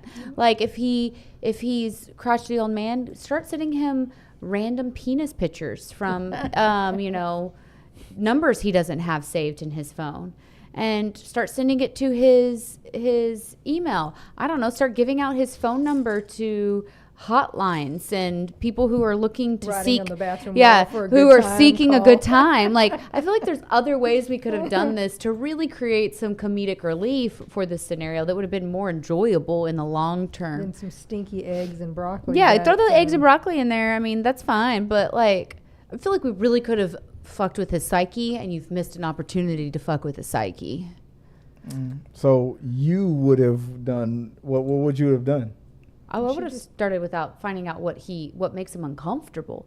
If you're going to get revenge on somebody, you got to know their weaknesses, man. Jesus Christ. You do things like order 20 pizzas to his house. I mean, I didn't order this. I'm going to make things uncomfortable for people when they really make me petty. That's the goal. Don't make me petty. Like, I don't get even. I get ahead. So it's going to go down. It's going down and not in the DMs. No. I mean, it might go down in the DMs. Depends on what makes you uncomfortable. Jesus. You know what I forgot to do before the show, and I apologize, Peter. I forgot to set up, and I'm sending it right now. If you're still available, I'll do it at the tail end of the show. Can you click the other screen on that TV so I can see what's going on? What other screen? Oh, yeah. My bad. Thank you. So if you're still there, this is the part of the show where I was going to invite our channel members, which you are, to do a live call-in. And I am stalling because I have a link for you. Or do I? I don't know. We'll see. Yes, I have a link for you, and I will send you. You haven't added anything. Okay. I will send you the link. If you're available, just let me know, and I'll invite you. Let me know in the chats, and if you're available, I'll send you the link. But for now, we're going to move on to the live chats. What do you got going on in chats? I haven't seen anything because it's not on the screen. No, Not much. We haven't had a lot of people on today. So what do we? Peter said Laura is a badass and hot as hell. Bad Boys 2 was awesome. It was. He wishes all the good movies would hurry up and get on streaming. So what's off from the top? Yeah, Michael said hello. Hello, hi, Miss Alamon. Her name is Mrs. Fagan, actually. No, it does need to be fixed. How does he know you're made your? It's on the screen. It still has it. It still says Joy all in mine on my YouTube thing. It needs to be fixed. On YouTube. Yeah. Where? I put in there. Whenever you talk in the chat. Yeah. Oh, okay. I was like, what are you how talking the about? hell? Why is her government name now? She is Mrs. Christopher Fagan. Ugh, That is her name.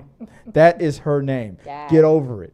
Get over it. This isn't about Les business. This is about Chris Gag. business. Okay. Gag. Her government name, by law, as His ego DeSantis we trust, as needed to Trump be we trust. Her name is any bigger. Mrs. Christopher Wayne. Only she knows the I'm gonna next start name. referring to him as Mr. Joy. That's what's going down. All right, Mr. Joy. Okay. The United States of America recognizes her.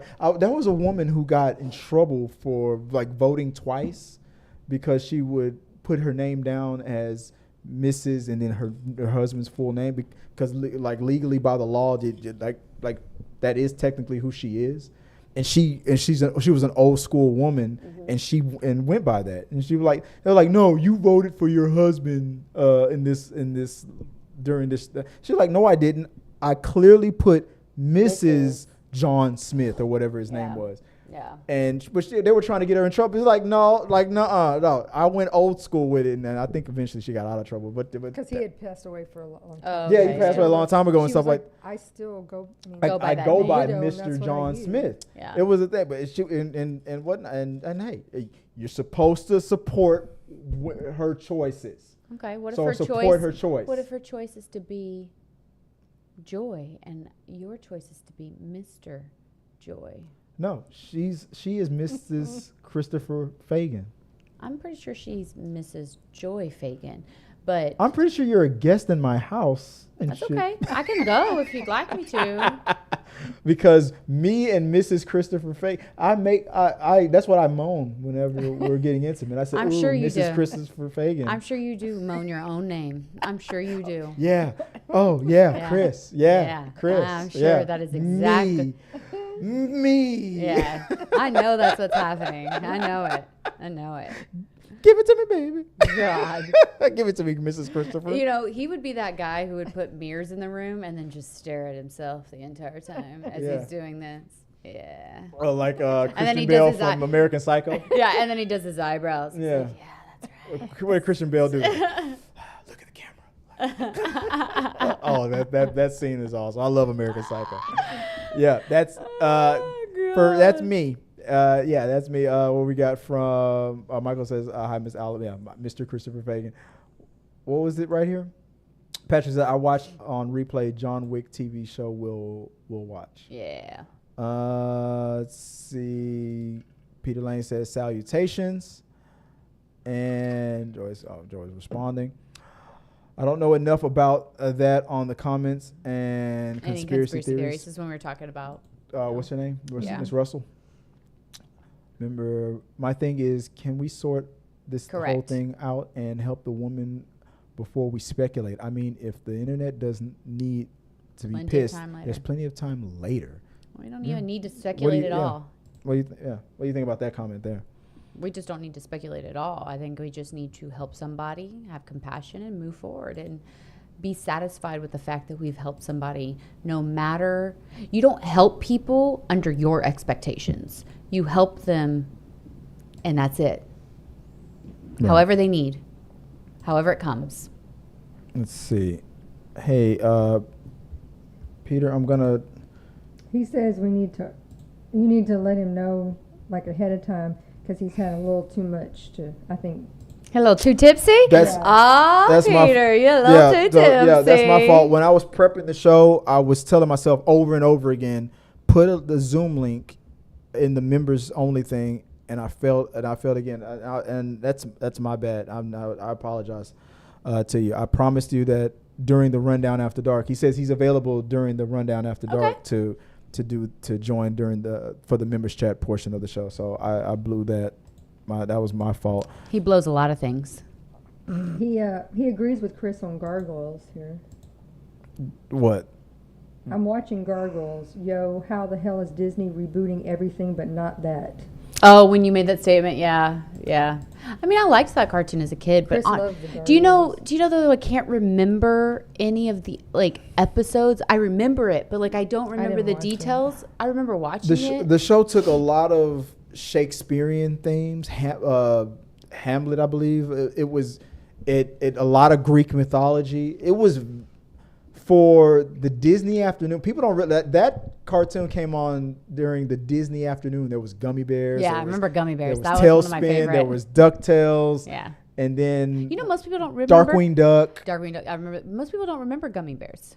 Yeah, it was a part of the Disney afternoon. I know. Most people. I tried explaining that to someone one time. And they were like, "What bears that the drank Gummy the Bears? juice Yeah. That I was like, yeah, and Gummy Bears bouncing here and there and everywhere. That's the greatest cartoon. Yeah. I legitimately remember I was young. I remember every detail of that cartoon.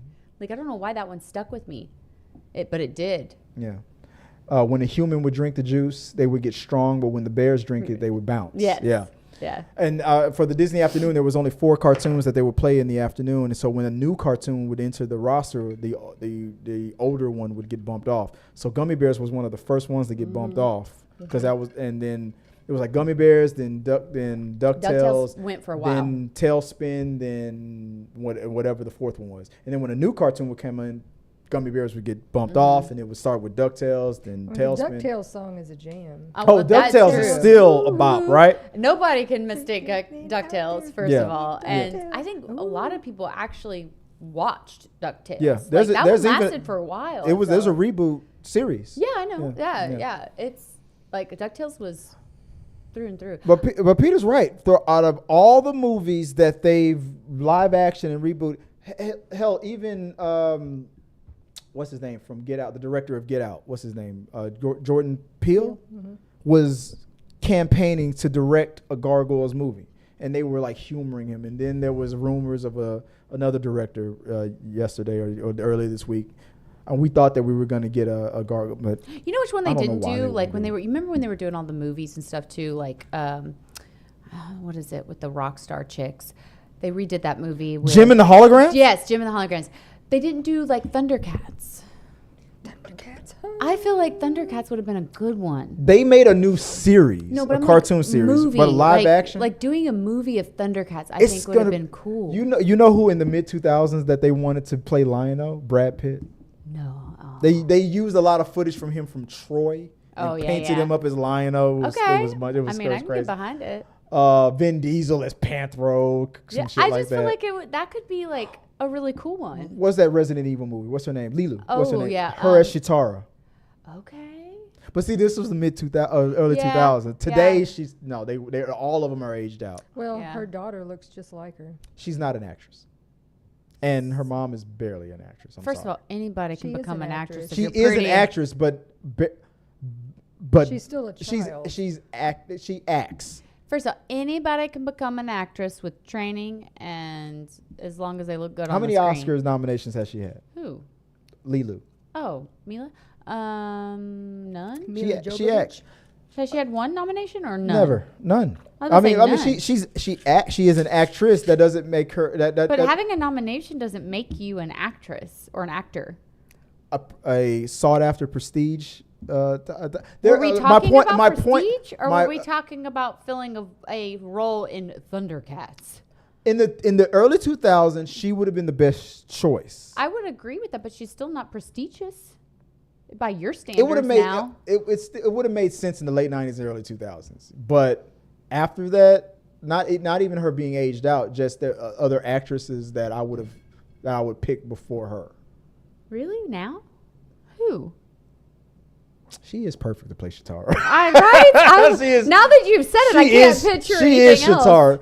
But officially for a franchise, she is aged out. I mean, she's already completed. I get what you're she's saying, already completed the Resident Evil franchise and whatnot. She's already had a major. I get franchise. what you're saying in that regard, but now that you've said that, that's all I can see. 'Cause she, when the talks were out there on social media, she was the name that everybody was like, she is Shatara. She should play Shatara. I even think she commented on it. Speaking of a person commenting on playing the perfect role, and guys in the chat, let me know if you've seen this. The Miz. There's a sequel to the Mortal Kombat movie, the Mortal Kombat movie that came out last year, 2 years ago. There's a sequel coming out, and one of the characters that's going to be added to Mortal Kombat 2 is Johnny Cage, the actor who's actually a fighter. The Miz was, when they announced that there was going to be a Mortal Kombat 2, fans of The Miz were like campaigning, you've got to cast The Miz from WWE as Johnny Cage. Technically, he is that character. He is the closest thing in real life to the equipment. He's an athlete. I know it's wrestling, but he is an athlete, and his whole reality TV background, it fits perfectly with Johnny Cage, and the way he acts in the WWE fits perfectly with Johnny Cage. But I don't know who this guy looks like. So I'm having a hard time picturing it, because Johnny Cage to me is such a specific character that he's actually based on Jean-Claude Van Damme. Well, I know. I know who Johnny Cage is based off of. Dude, you're talking to the person who literally owned the original arcade. This is The Miz. Let me put it side by side. Johnny Cage. I mean, his whole. I mean, he was on The Real World. He was a reality TV person, and he became a wrestler. He's been wrestling since the early 2000s. Because I don't know his persona you said he's in WWE, right? So because I don't know his persona in the WWE, does he have redeemable qualities? Because in real life or his character? No, in the character that he plays. Because the thing about Johnny Cage is a egomaniacal person, but he has redeemable qualities that makes him lovable. The short answer, what I'm looking at, does not look redeemable or lovable. The short answer is yes. The Miz has been a heel, which is a bad guy, and a face, which is a good guy. He has the ability to easily transition from both. He has the crowd in the palm of his hands, where he can. If he chooses to be a heel, because I'll be frank, he looks like a douchebag, which works for Johnny Cage, but he's got to have the redeemable qualities within the personality for the Johnny Cage. Oh yeah, he's been a fan favorite, and when he chooses to be a heel, he can go back and forth. Because that's kind of one of those things that, as somebody who is kind of a nerd when it comes to Mortal Kombat, I really am. The Johnny Cage character is a douchebag who can be is a douchebag that you can fall in love with. A douchebag with a heart of gold. Yes, a douchebag you can fall in love with. Yeah, that is in real life. That is his character. That is his character. And he has been that. He has been a douchebag, and then he has been and that's why the WWE fans who know his WWE career campaigned so hard for because he's checked all those boxes. I just don't know his character through the WWE. Joy doesn't watch wrestling as much as I watch it, but there's a reality TV show that was Total Divas. There was a reality TV show about the ladies in WWE, and then there was a spinoff. It was pretty much the WWE apologizing to Miz, like, why didn't we give you a reality TV show from day one? Because you came from reality. He was bashed by wrestling fans like, you will never make it in WWE because you came from reality TV. It took him 10 plus years to win the fans over because they were like, you came from reality TV, and now he's a legend. But now, Joy has only been familiarized by the Miz from the reality TV show Miz and his wife Miz and Mrs. It's hilarious. Is it? And all the wrestling footage that she gets is from when they show clips from that. You're going to be proud of me. I think you're going to be proud of me because I'm not big WWE. But my friends came into town this past weekend, all from Dallas. The bubble, and they're a bunch of nerds. And one of my friends is obsessed with sumo wrestling. Got me hooked on like legit Japanese sumo wrestling that we watched on YouTube. That's like technically it's a pirated show, and this guy kind of have to try to catch it. But I stayed up with these guys watching legit sumo wrestling, and now I know the rules and I know what's going on. I'm so into it, and it is so good, y'all. Like sumo wrestling is your jam now? Yeah, it is my jam now. I am so obsessed with sumo wrestling, and I don't know what's going on. Like, but no, I so can see good. it. You never know what your jam is gonna be. Oh, I think I found the comment that you were talking about. You said from Peter Lang. It says, "I'm watching Gargoyles. Yo, how the hell is Disney not rebooting everything?" But yeah, if you've never, if I was to challenge you to do a first time watch, did you watch Gargoyles back in the day? Back in the day. Okay, you did. But like I watched it. Like I was saying, like I remember watching it, but I can't remember. It's like, on Disney Plus. Like the show itself anymore. Like I don't remember episodes like I do my other cartoons, but I remember watching it. Yeah. Which is weird. But you can't remember the episodes. But I It's can't been so many remember years. the episodes. It's been over 25 years. But So like yeah. I remember episodes of Gummy Bears. Which is weird. That show needs to be made into a live action. I don't know why the hell they keep denying us. Peter continues, I'm watching Gargoyles. Oh, that's the same one. He goes, I would say that the idea that I can't see misogyny due to being male is upsetting, but I won't for safety reasons. Yeah. Yeah, she keeps. First of all, she's the typical les business. No. She thinks men can't be sensitive. I am very sensitive. I disagree with that statement 100%. I actually corrected you and said I disagree with the comment of you not being able to see it. I absolutely think you can see it.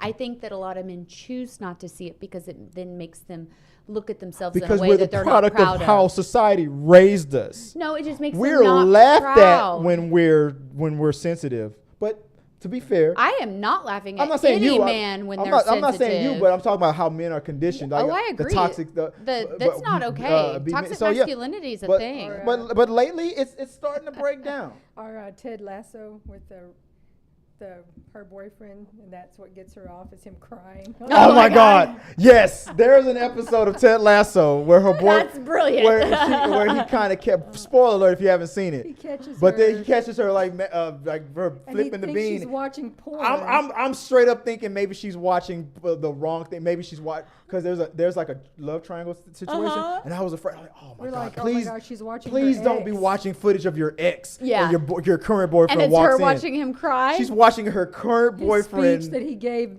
when he retired, and he yeah. cried. She's masturbating to him crying. She goes, because he doesn't do it a lot. because he's She was like, emotional. you were so Yes. sensitive and vulnerable, and it turns me. It turns me I on. fucking love that. Yeah, you need like, to "What?" watch. If there's any character on Ted Lasso that I think you would love, is her name Keely? Keely. That character that did that I'm not thing. gonna lie, I can completely resonate with that because one of the main reasons why I've literally just gone blank on his name. It's the guy I'm constantly seeing, Narco, Pedro Pascal. Pedro Pascal. Is that his ability to be sensitive?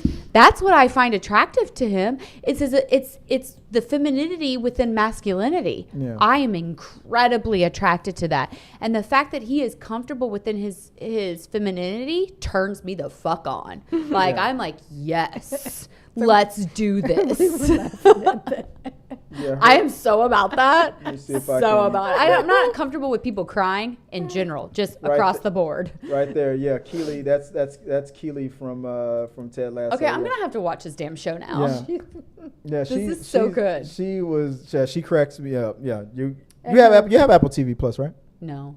Yeah. And But her I'll boyfriend figure is. it Anybody got an iPhone? I'll figure it out. Wait, you have an iPhone? You But should. you don't get it for free.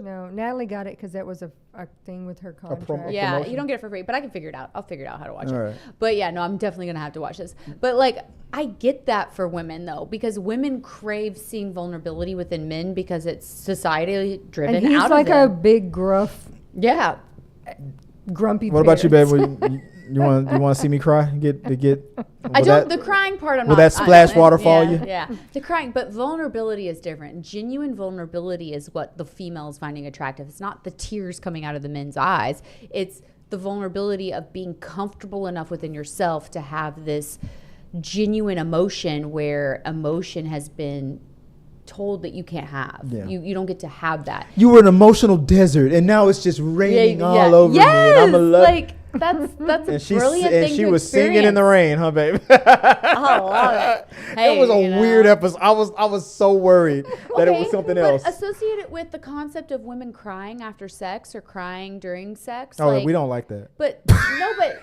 they're crying not because they're sad. They're crying because it's an overwhelming sense of emotion. You're having an emotional connection about something. We'll tell ourselves that was because it was too big. Whatever. Oh I was like, yeah, I understand. Oh my God. But yeah, that's what I can totally understand that connection. Like, I get it. And I don't kink shame. You do you. So. Yeah. If Joy comes home and she sees me jerking it to like animals running for their lives from other predators. We're hitting some bestiality stuff, so we gotta stay away from that. Gazelles getting caught by hyenas really gets it hard. Again, bestiality situations, we gotta get out of the animal vibe.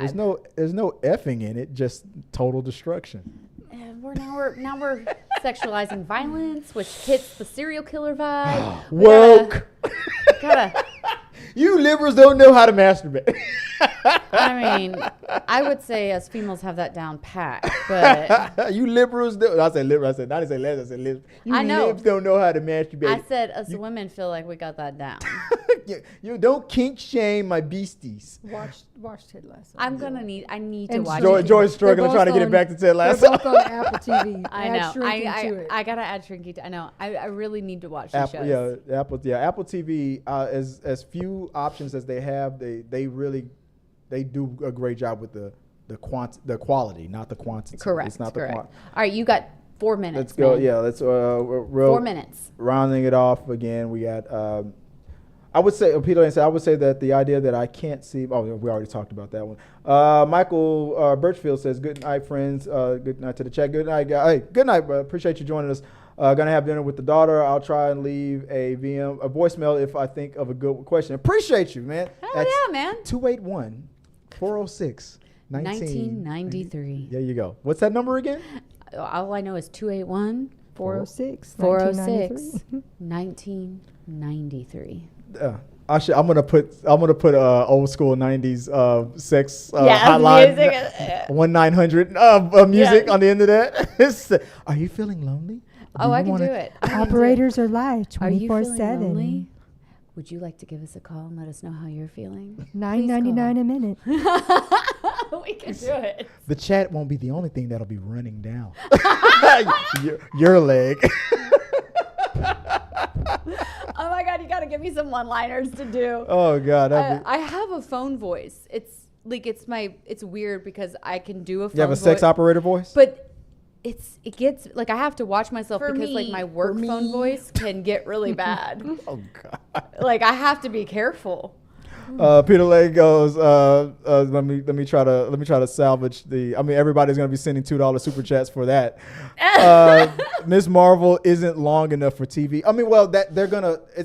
They're only gonna play it on like Saturdays. It's a special type of situation. They're only gonna play.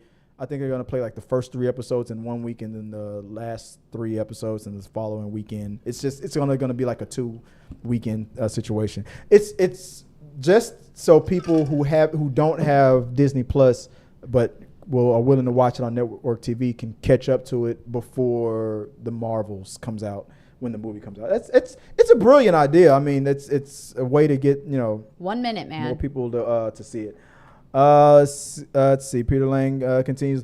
Laura is a badass and hot as hell. Bad Boys 2 was also awesome. Agreed. And he also sends a $2 super chat. Appreciate you, Peter, for supporting the channel.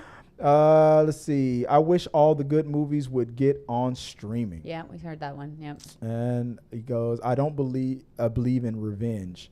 Oh no, I don't believe in revenge either. But vengeance, though, can be very sweet. that was on The Simpsons. So one of the characters was like, I don't believe in revenge. Oh no, but vengeance though. Oh yeah, that's awesome. The harsh truth further down said, revenge is the evil twin of justice, but a twin nonetheless. Revenge is. I struggle with things being just. So that's my own personal battle that I actually like. I have a real issue with I need things to be just, and when they aren't just, it really like bothers me. Yeah. So, or when they aren't Jess. no, I mean, pretty much everything in my life is Jess. So, but A little Jess will do, yeah. shit, I get a lot of Jess, and it definitely does me. All right. Either keep it PG or NC-17. Nothing in between. We're never in between. Peter Lane goes, I don't believe in revenge. What's up, my friends, from The Harsh Truth. And let's see, going down, what do we got?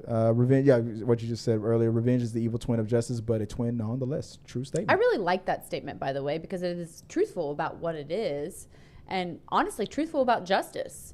Yeah. Which I really think is a thing that people only see as a positive, but justice isn't positive or negative. Sometimes it just can be both. Yeah. Straight up now, tell me if you really want justice. Let's see. We have to organize the call-in on Thursday nights. I've had way too much. I remember. Oh, yeah. Oh, man, Peter, man. We would have loved a tipsy Peter. Harsh Truth continues on with awards only matter for contract negotiations. What were we talking about? Because we were talking about whether... You were saying Mila Jovovich doesn't count because she's really not. Yeah, because she's not prestigious enough. And I was like, well, because... You're like, she's barely an actress. I'm not saying that she wouldn't be... she is perfect to play the character.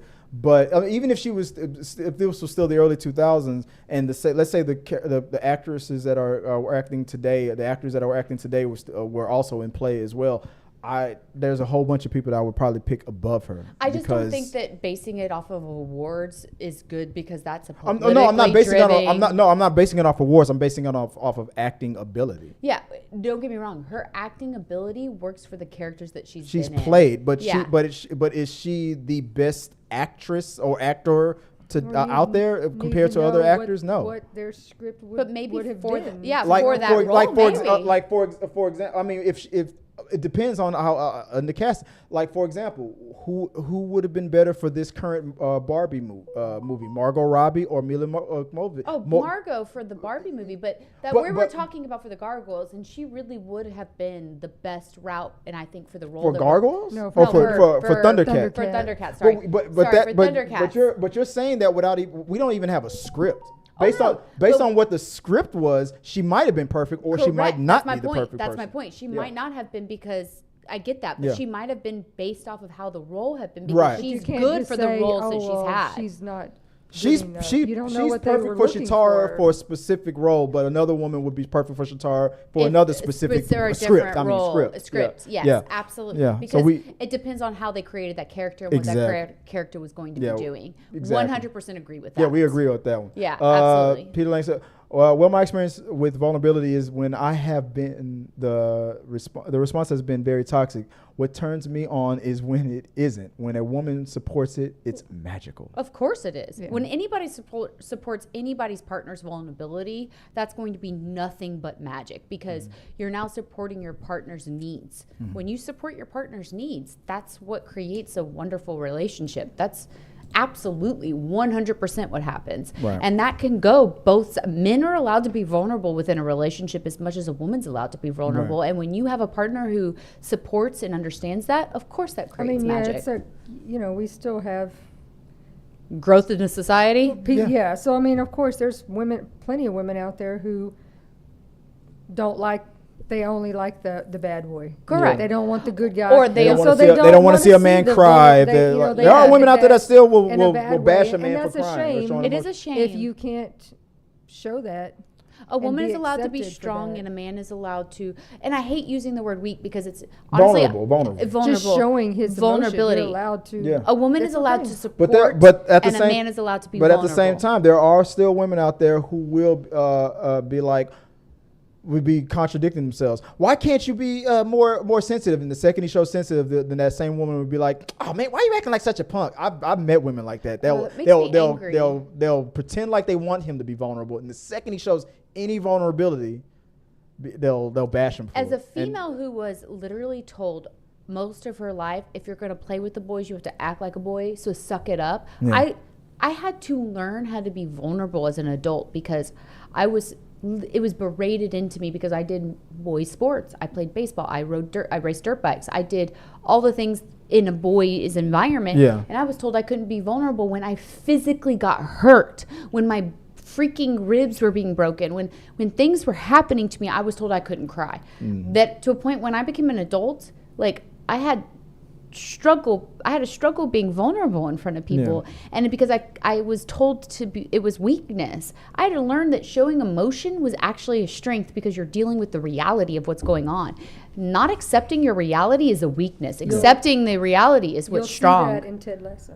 Oh, snap. Oh yeah. Oh, snap. Oh yeah. To this day, after every show, Tabatha always pats me and Joy on the butt. It's a good game.